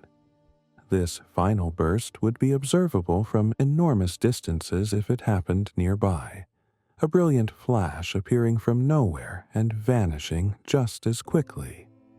Astronomers have searched for these signatures, looking for evidence of primordial black holes evaporating in the present-day universe. None have been found, which places limits on how many primordial black holes can exist, but the search continues. The evaporation timeline for black holes is staggering, almost incomprehensible. For a black hole with the mass of our Sun, Hawking calculated that complete evaporation would take approximately 10 to the power of 67 years. Let me put that number in perspective. The universe is currently 13.8 billion years old, or about 10 to the power of 10 years. The number 10 to the power of 67 is so much larger than 10 to the power of 10 that comparisons become meaningless. If you weighted 10 to the power of 10 times the current age of the universe, you'd still have 10 to the power of 57 times that long to wait before a solar mass black hole evaporated. Stars will have exhausted their fuel. Galaxies will have dispersed. Protons themselves, if they're unstable as some theories suggest, will have decayed into lighter particles. The universe will be dark, cold, approaching maximum entropy, and stellar mass black holes will still be sitting there, barely warmer than the vacuum around them, radiating so slowly that their evaporation is imperceptible on any timescale remotely comprehensible to human minds. Supermassive black holes take even longer. A black hole with 1 billion solar masses would take approximately 10 to the power of 97 years to evaporate completely. The evaporation time scales with the cube of the mass, so doubling the mass increases evaporation time by a factor of 8. This cubic relationship means supermassive black holes will be the last structures remaining in the universe, the final holdouts against the heat death, radiating away so slowly that they'll exist for timescales that make the age of stars seem instantaneous. But eventually, even they will evaporate. Eventually, if we wait long enough, every black hole in the universe will radiate away its mass, leaving nothing but an expanding cloud of thermal radiation, photons and particles spreading through an increasingly empty, increasingly cold universe. But here's the paradox that has tortured theoretical physicists for 50 years. Quantum mechanics has a fundamental rule, a principle that underlies all of quantum theory. Information cannot be destroyed. This is the unitarity principle, and it's as fundamental to quantum mechanics as the conservation of energy is to classical physics. Information in the physics sense means the quantum state of every particle, the complete specification of everything about a system at the quantum level. If you know the information content of a system at one time, quantum mechanics lets you calculate its information content at any future or past time. The evolution is deterministic and reversible. Information is conserved. But black holes seem to destroy information.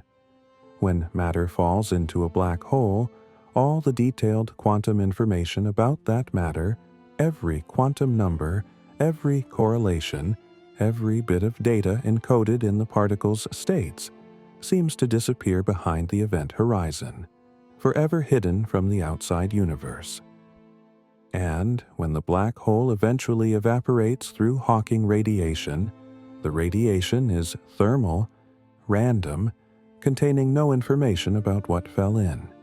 It's like burning a book and claiming you can reconstruct the text from analyzing the heat and smoke. The information seems to be lost, destroyed, gone forever. This is the black hole information paradox, and it's not just an academic puzzle. It represents a fundamental conflict between quantum mechanics and general relativity, between the two most successful theories in physics. If information is truly destroyed in black holes, quantum mechanics is wrong at a fundamental level. If information is preserved somehow, then our understanding of black holes and general relativity is incomplete. Something has to give. For decades, physicists debated which theory should be modified. Hawking himself initially argued that information was destroyed, that quantum mechanics needed revision in the presence of strong gravity. Other physicists, notably Leonard Susskind, argued that information must be preserved somehow, that we were missing something about how black holes work. The debate was contentious, personal at times, dividing the theoretical physics community into opposing camps. Recent work has shifted toward solutions that preserve information, though the exact mechanism remains debated. One proposal suggests that information is encoded on the event horizon itself, stored in subtle correlations in the Hawking radiation that would be extraordinarily difficult but not impossible in principle to detect.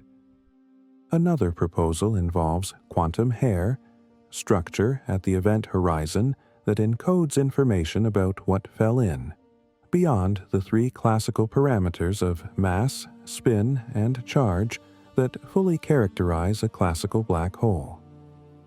These quantum corrections to the event horizon structure would be tiny, unmeasurable by any current or foreseeable technology, but they would be there, preserving information in ways that pure classical general relativity doesn't capture. A third proposal, involving quantum entanglement between particles inside and outside the horizon, suggests that the Hawking radiation particles are entangled with particles that fell in earlier, and this entanglement somehow carries information even though each individual particle appears thermal and random. The information paradox matters because it's pointing us toward quantum gravity, the still undiscovered theory that reconciles quantum mechanics and general relativity. Neither theory is complete. We know general relativity breaks down at singularities, where it predicts infinite curvature and infinite density, predictions that can't be physical. We know quantum mechanics doesn't include gravity in a fundamental way. The information paradox is telling us exactly where these theories fail, at the event horizon, where quantum effects meet strong gravity. Solving the paradox requires understanding quantum gravity, and, conversely, any correct theory of quantum gravity must solve the information paradox. This is why black holes are so important theoretically. They're not just exotic objects to study for their own sake. They're laboratories that reveal where our current theories break and point us toward deeper truths. Some proposed solutions to the information paradox are even more radical, suggesting that our entire picture of black hole interiors might be wrong.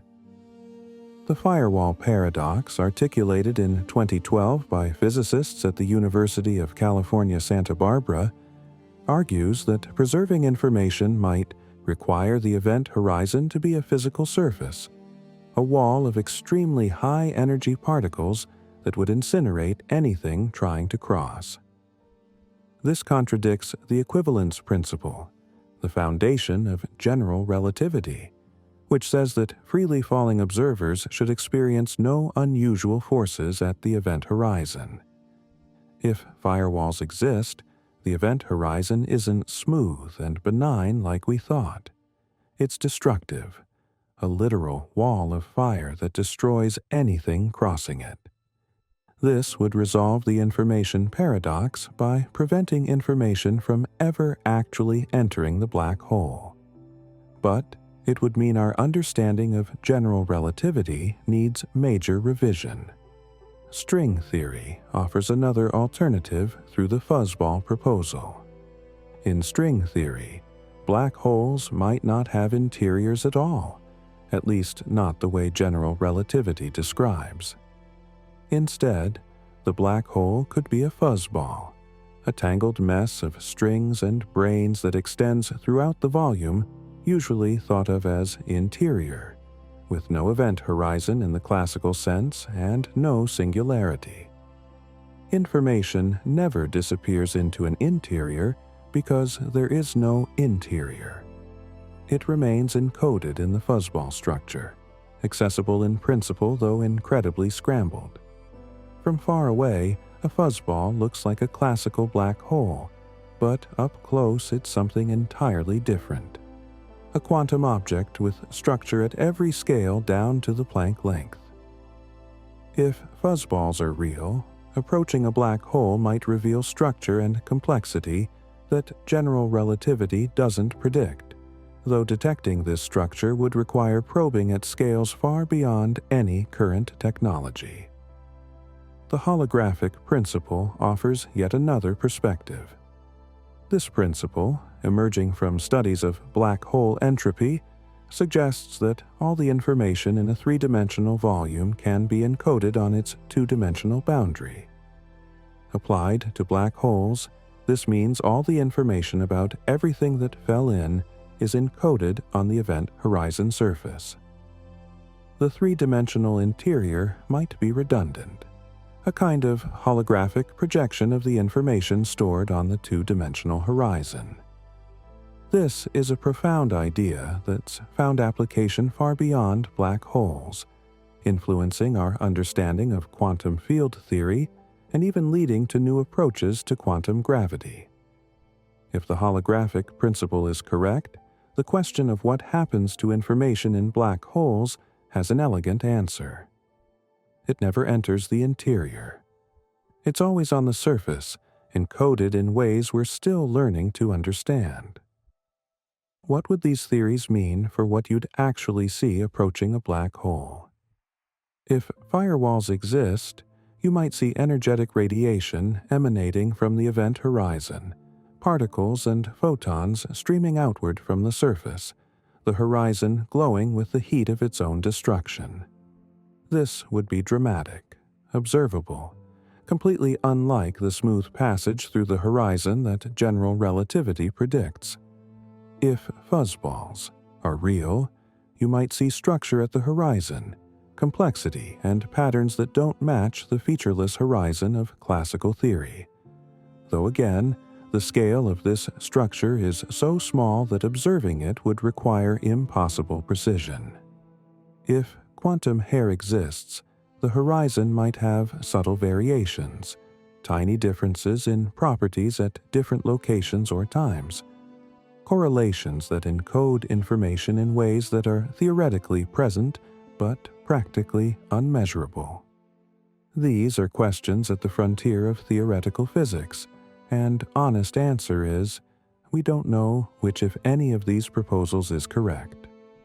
We're waiting for a complete theory of quantum gravity to tell us what really happens at black hole horizons, and until we have that theory, black holes will continue to challenge our understanding and reveal the limits of our knowledge. Inside the event horizon, according to classical general relativity, your future is sealed.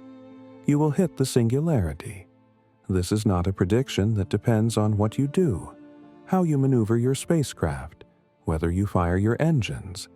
It's a geometric inevitability built into the structure of spacetime itself. The singularity is in your future as certainly as tomorrow is in your future, and you cannot avoid it any more than you can avoid aging. General relativity describes the singularity as a point of infinite density and infinite spacetime curvature, where all the mass of the black hole is concentrated.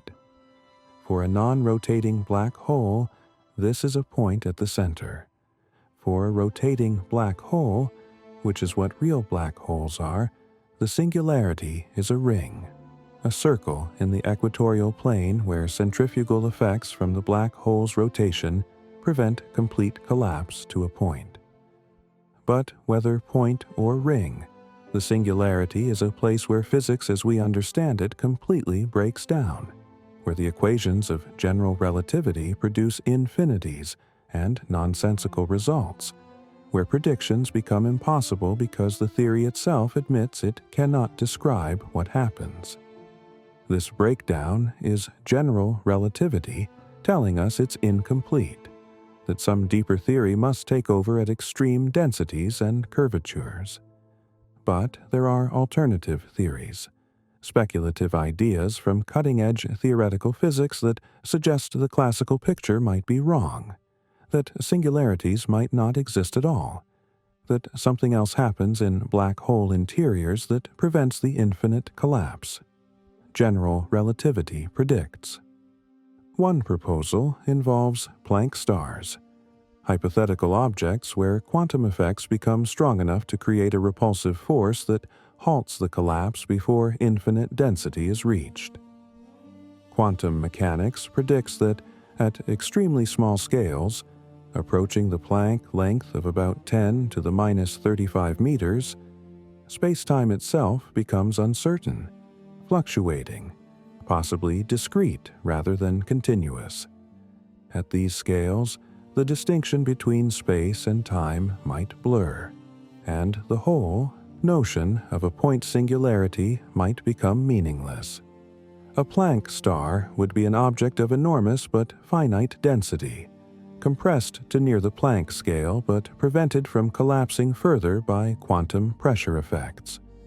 From outside, a Planck star would look identical to a classical black hole, indistinguishable in any observation we could make. But inside the event horizon, instead of falling to a singularity, you'd hit a surface of extreme but finite density, a quantum barrier that cannot be compressed further. Even more speculative are proposals involving wormholes and white holes, solutions to Einstein's equations that connect different regions of space-time through tunnels or throats. The math of general relativity allows for wormholes, bridges connecting distant parts of the universe or even different universes entirely. A rotating black hole's ring singularity, in some solutions, could theoretically be traversed, passing through it to emerge in another region of space-time rather than being destroyed. White holes, the time reverse of black holes, would be regions where matter and light can only exit, never enter, fountains of material and energy erupting into space. Some theories suggest that what appears as a black hole from one side might appear as a white hole from another, with the interior being a wormhole connecting them. These ideas remain purely speculative. We have no observational evidence for wormholes or white holes, and most analyses suggest that even if they're mathematically possible, they're physically unstable, collapsing before anything could traverse them. But they represent attempts to extend general relativity beyond singularities, to find solutions that avoid the mathematical breakdowns that singularities represent. Recent work in loop quantum gravity, one of the leading approaches to quantum gravity, suggests that the singularity is replaced by a quantum bounce. In this picture, matter falling into a black hole compresses to extremely high but finite density, then rebounds, exploding outward in a white hole event in a distant future, or possibly in another region of space-time. The black hole would have a finite lifetime even without Hawking radiation, eventually transitioning to a white hole and expelling the matter that fell in. From outside, this transition might be invisible, occurring so far in the future due to time dilation that it never happens in the lifetime of the universe, but from the perspective of in-falling matter, the bounce happens quickly. These ideas are mathematically complex and far from proven, but they show how quantum gravity might resolve the singularity problem by replacing infinite collapse with finite compression and rebound. String theory offers its own alternatives to classical black hole interiors through the fuzzball proposal we mentioned earlier. In this picture, the black hole interior as general relativity describes it doesn't exist. The entire volume inside what we think of as the event horizon is filled with a complex tangle of strings and higher dimensional objects called branes. Structure all the way down with no singularity, no smooth interior, no empty space. Everything that falls into a fuzzball gets incorporated into this structure, its information preserved in the configuration of strings. The fuzzball hypothesis remains controversial within string theory itself, with competing proposals and unresolved technical issues. But it represents a radically different way of thinking about what black holes are at a fundamental level. The singularity at a black hole's center, in classical general relativity, is a place where density becomes infinite, where space-time curvature becomes infinite, where the mathematical description breaks down completely and gives nonsensical answers to every question you could ask. What is the gravitational field strength at the singularity? Infinite. What is the tidal force? Infinite. What happens to matter that reaches it? The equations cannot say. They produce infinities that have no physical meaning. This is not a failure of mathematics. It's general relativity admitting its own limitations, pointing to the boundary of its domain of validity. Every physical theory has a regime where it breaks down, where its assumptions fail, and a deeper theory must take over. Newtonian gravity breaks down at speeds approaching light speed, where special relativity must take over. Special relativity breaks down in strong gravitational fields, where general relativity must take over. General relativity breaks down at the singularity, where quantum gravity, whatever that turns out to be, must take over. We know quantum gravity is needed because quantum mechanics and general relativity make contradictory predictions in the regime of extreme density and curvature. General relativity says spacetime is smooth and deterministic. Quantum mechanics says everything has uncertainty and fluctuations. At the Planck scale, these contradictions become severe, and neither theory alone can be trusted. For rotating black holes, the situation is even stranger, because the singularity is not a point but a ring, and the ring has peculiar properties in the mathematical solutions. Some solutions to Einstein's equations for rotating black holes contain closed time-like curves, paths through spacetime that loop back on themselves, allowing travel to your own past. These paths pass through or near the ring singularity. The existence of closed time-like curves in the solutions has led to speculation about using rotating black holes as time machines or portals to other universes. Ideas that are mathematically present in the solutions but almost certainly physically impossible due to instabilities and quantum effects that the classical solutions don't capture. The ring singularity might also represent a passage to another region of spacetime, a wormhole of sorts, though again, stability is a major concern. Most physicists believe these exotic features of the mathematical solutions are artifacts that disappear when quantum corrections are properly included. But we won't know for certain until we have a complete theory of quantum gravity. The cosmic censorship hypothesis, proposed by Roger Penrose in the 1960s, suggests that nature hides singularities behind event horizons, that naked singularities, singularities visible from infinity without an event horizon surrounding them, cannot form through physical collapse processes. This is not a proven theorem, but a conjecture about how general relativity behaves.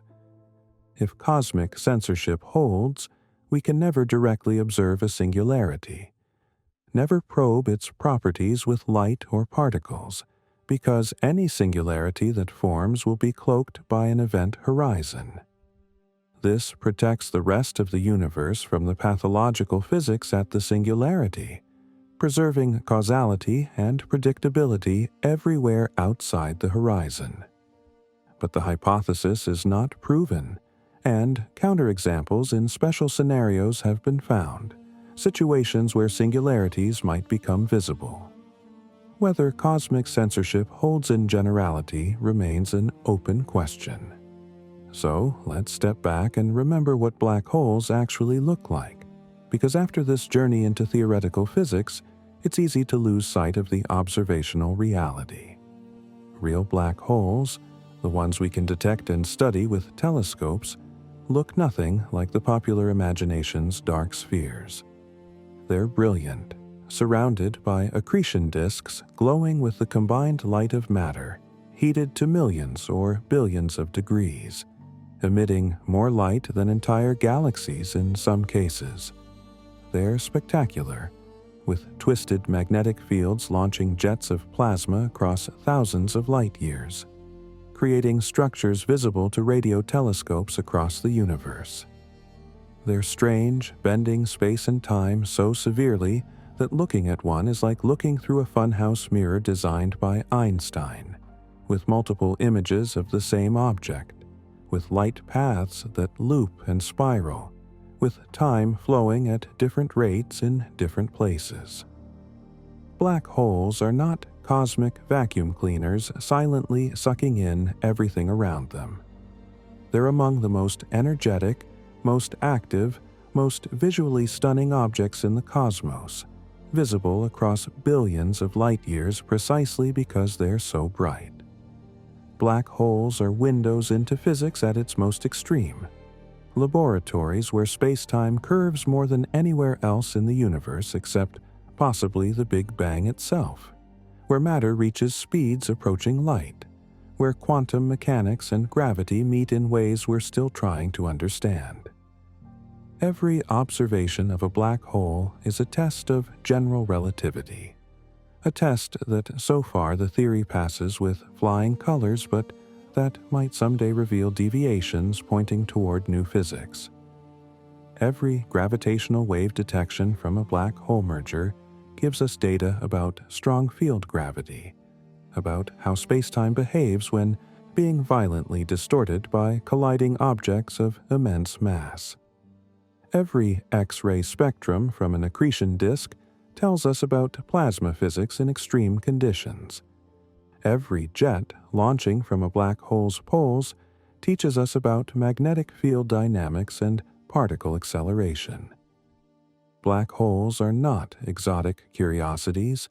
They're fundamental players in cosmic evolution, in galaxy formation, in the distribution of elements throughout the universe. And they might not be the permanent prisons we once thought. Hawking radiation means black holes evaporate eventually. The information paradox suggests that information is preserved somehow, that what falls in isn't truly lost but encoded in subtle ways we're learning to understand. Alternative theories like Planck stars and fuzzballs suggest that black hole interiors might be vastly different from what classical general relativity predicts, that the singularity might not exist, that quantum effects might fundamentally change the structure. We're living through a revolution in our understanding of black holes, driven by new observations and new theoretical insights. What we think we know today might look as outdated in 50 years as the frozen star models of the 1960s look to us now. Recent years have brought discoveries that are rewriting our understanding of black holes faster than textbooks can keep up. The LIGO and Virgo gravitational wave detectors have revealed a population of stellar mass black holes with unexpected properties. Some are more massive than we thought stellar mass black holes could be, weighing dozens of times more than the Sun, pushing up against the theoretical limits for how massive a star can be before it collapses. Where did these massive black holes come from? Did they form from single stars, or from mergers of smaller black holes? Are they telling us something about stellar evolution we didn't know? The merger rates are surprising too, higher than early predictions suggested, meaning either black hole binaries form more easily than we thought, or we're observing a population we didn't know existed. Each detection refines our understanding, adds data points, constrains theoretical models. Evidence for intermediate mass black holes, the missing link between stellar mass and supermassive, is accumulating slowly but steadily.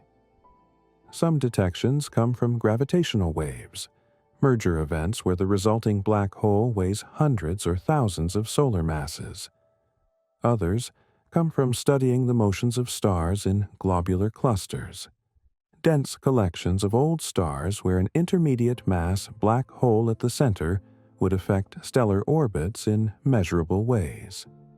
Still others come from tidal disruption events, where a star passing too close to a black hole gets torn apart by tidal forces, creating a bright flare visible across the universe. The flare's properties reveal the black hole's mass, and some of these events point to black holes in the intermediate mass range. Finding and characterizing intermediate mass black holes helps answer fundamental questions about how supermassive black holes form and grow. Did they start as intermediate mass seeds in the early universe, growing through accretion and mergers? Or did they form through other mechanisms? The data is starting to constrain possibilities. Observations of the early universe, looking at the most distant quasars we can detect, have revealed supermassive black holes existing when the universe was less than 1 billion years old. Black holes weighing billions of solar masses at a time when they shouldn't have had time to grow so large.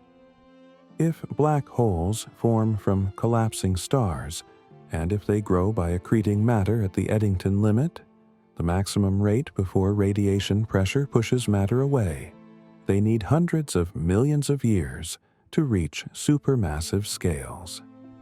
But we're finding them much earlier, suggesting either they formed differently, starting from larger seeds perhaps, or they grew faster than the Eddington limit through super-Eddington accretion phases we don't fully understand. These early supermassive black holes are puzzles, clues that our models of black hole formation and growth are incomplete. Some researchers have even proposed connections between black holes and dark matter, the mysterious invisible mass that makes up most of the matter in the universe. Could dark matter be made of primordial black holes, tiny black holes formed in the early universe? Most evidence argues against this idea for the bulk of dark matter, but primordial black holes might contribute a small fraction. Or could black holes interact with dark matter in ways we haven't considered, growing faster by accreting dark matter in addition to ordinary matter? These ideas remain speculative, but they illustrate how black holes connect to other deep mysteries in cosmology. New observations are also hinting at complexity beyond the simple 3-parameter description of black holes. Classical general relativity says a black hole is completely characterized by 3 numbers: mass, spin, and charge. Everything else, all the details about what fell in, erases behind the event horizon in what John Wheeler called the no-hair theorem. black holes have no hair, meaning no distinguishing features beyond those three numbers. But quantum corrections might add quantum hair, a subtle structure that encodes information about the black hole's history. Recent theoretical work and observations are exploring whether real black holes show signs of this additional structure, whether the no-hair theorem is exact or approximate. The Event Horizon Telescope observations, for instance, are precise enough to test general relativity in strong field regimes and look for deviations that might indicate new physics. What do black holes teach us philosophically beyond the physics? They force us to confront the nature of reality in its most extreme form. They show us that space and time are not the fixed background we intuitively imagine, but dynamic entities that can be bent, stretched, torn. They demonstrate that the universe operates according to principles that have no analog in everyday experience, that reality at its most fundamental is stranger than anything our evolved brains are prepared for. The information paradox challenges our understanding of what information is, whether it's a physical quantity as fundamental as energy, whether it can truly be destroyed or must always be preserved. The paradox asks whether the past determines the future in an absolute sense, or whether true randomness exists at a fundamental level. These are not just technical questions for physicists. They touch on the nature of causality, determinism, the arrow of time. Are black holes entrances to other universes? The mathematics allows for it in certain solutions, wormholes connecting our universe to others, but physical realizability is doubtful. Even if wormholes can form, they're likely unstable, collapsing before anything could traverse them, or requiring exotic matter with negative energy density to hold them open. Matter that probably doesn't exist. But in the context of eternal inflation and the multiverse, black holes might play a different role. Some cosmological models suggest that black holes in our universe could spawn new universes, baby universes budding off from the singularity and inflating into new cosmic domains disconnected from ours. From inside our universe, the black hole is just a black hole. From the perspective of the baby universe, its Big Bang was our black hole's formation.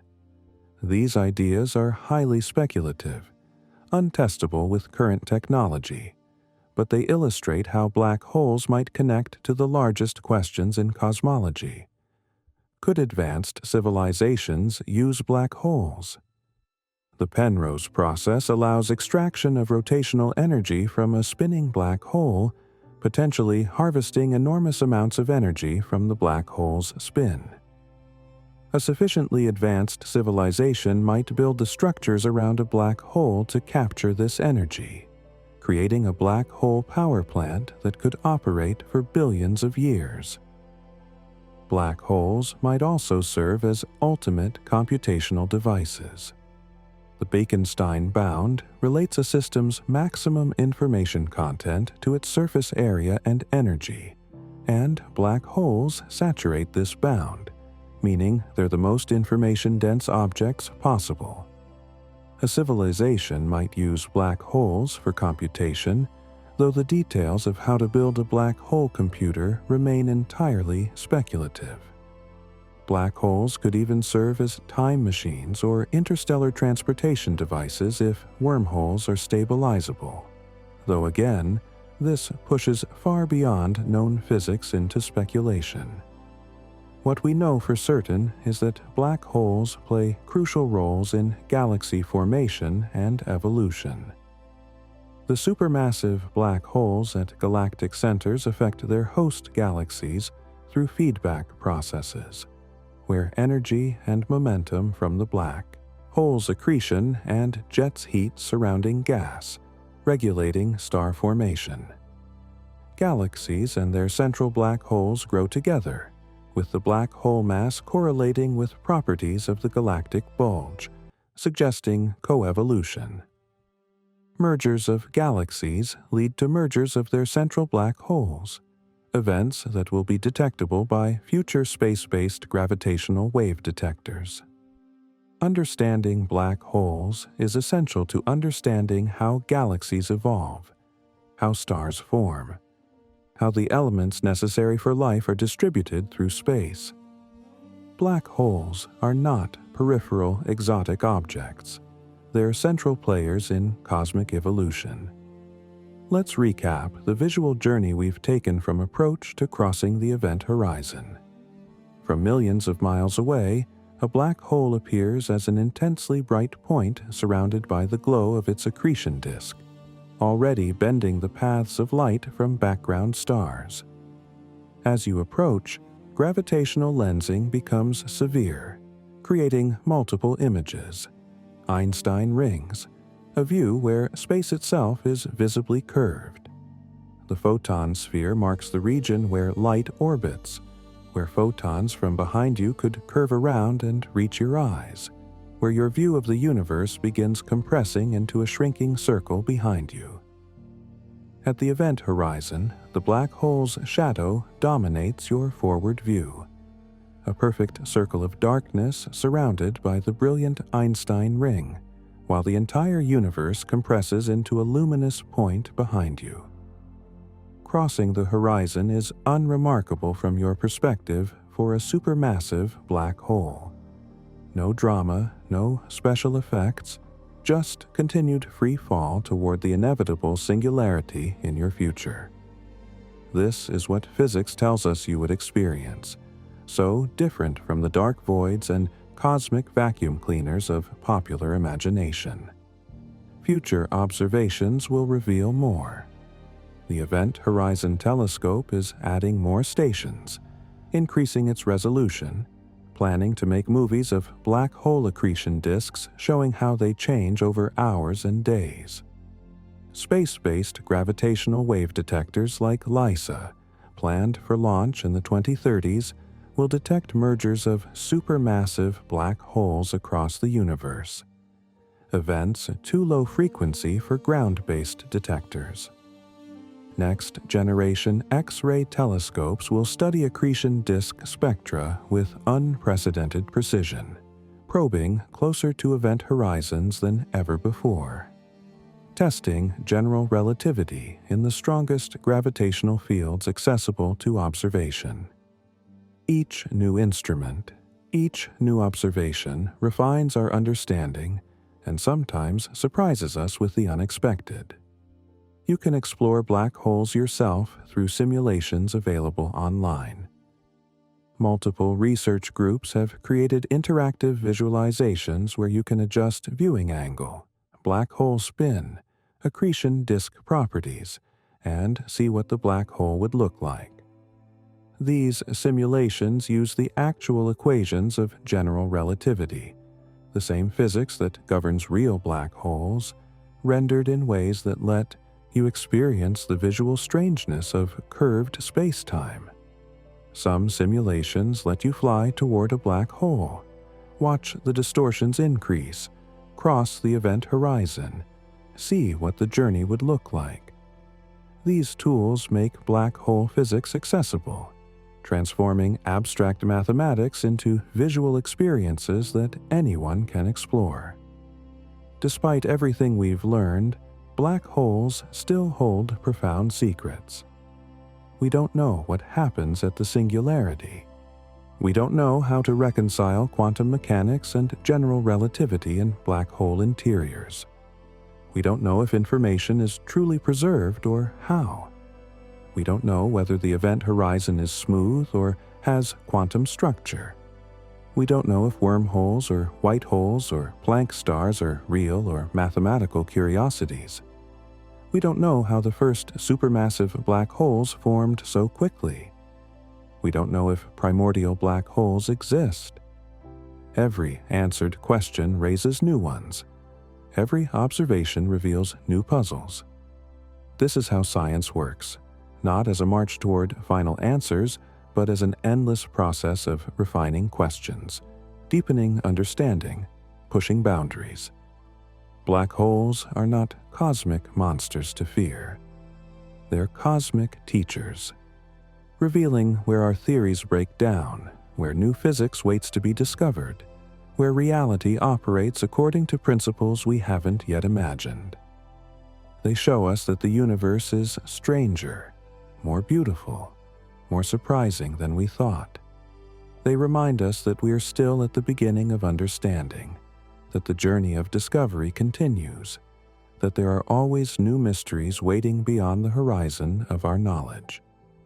When you look up at the night sky, remember that out there, scattered through the galaxy and beyond, are objects where space and time trade places, where the future becomes as inevitable as falling, where the universe reveals its deepest secrets to those patient and careful enough to look. Black holes aren't black. They're brilliant, spectacular windows into the fundamental nature of reality. And we've only just begun to understand what they're showing us.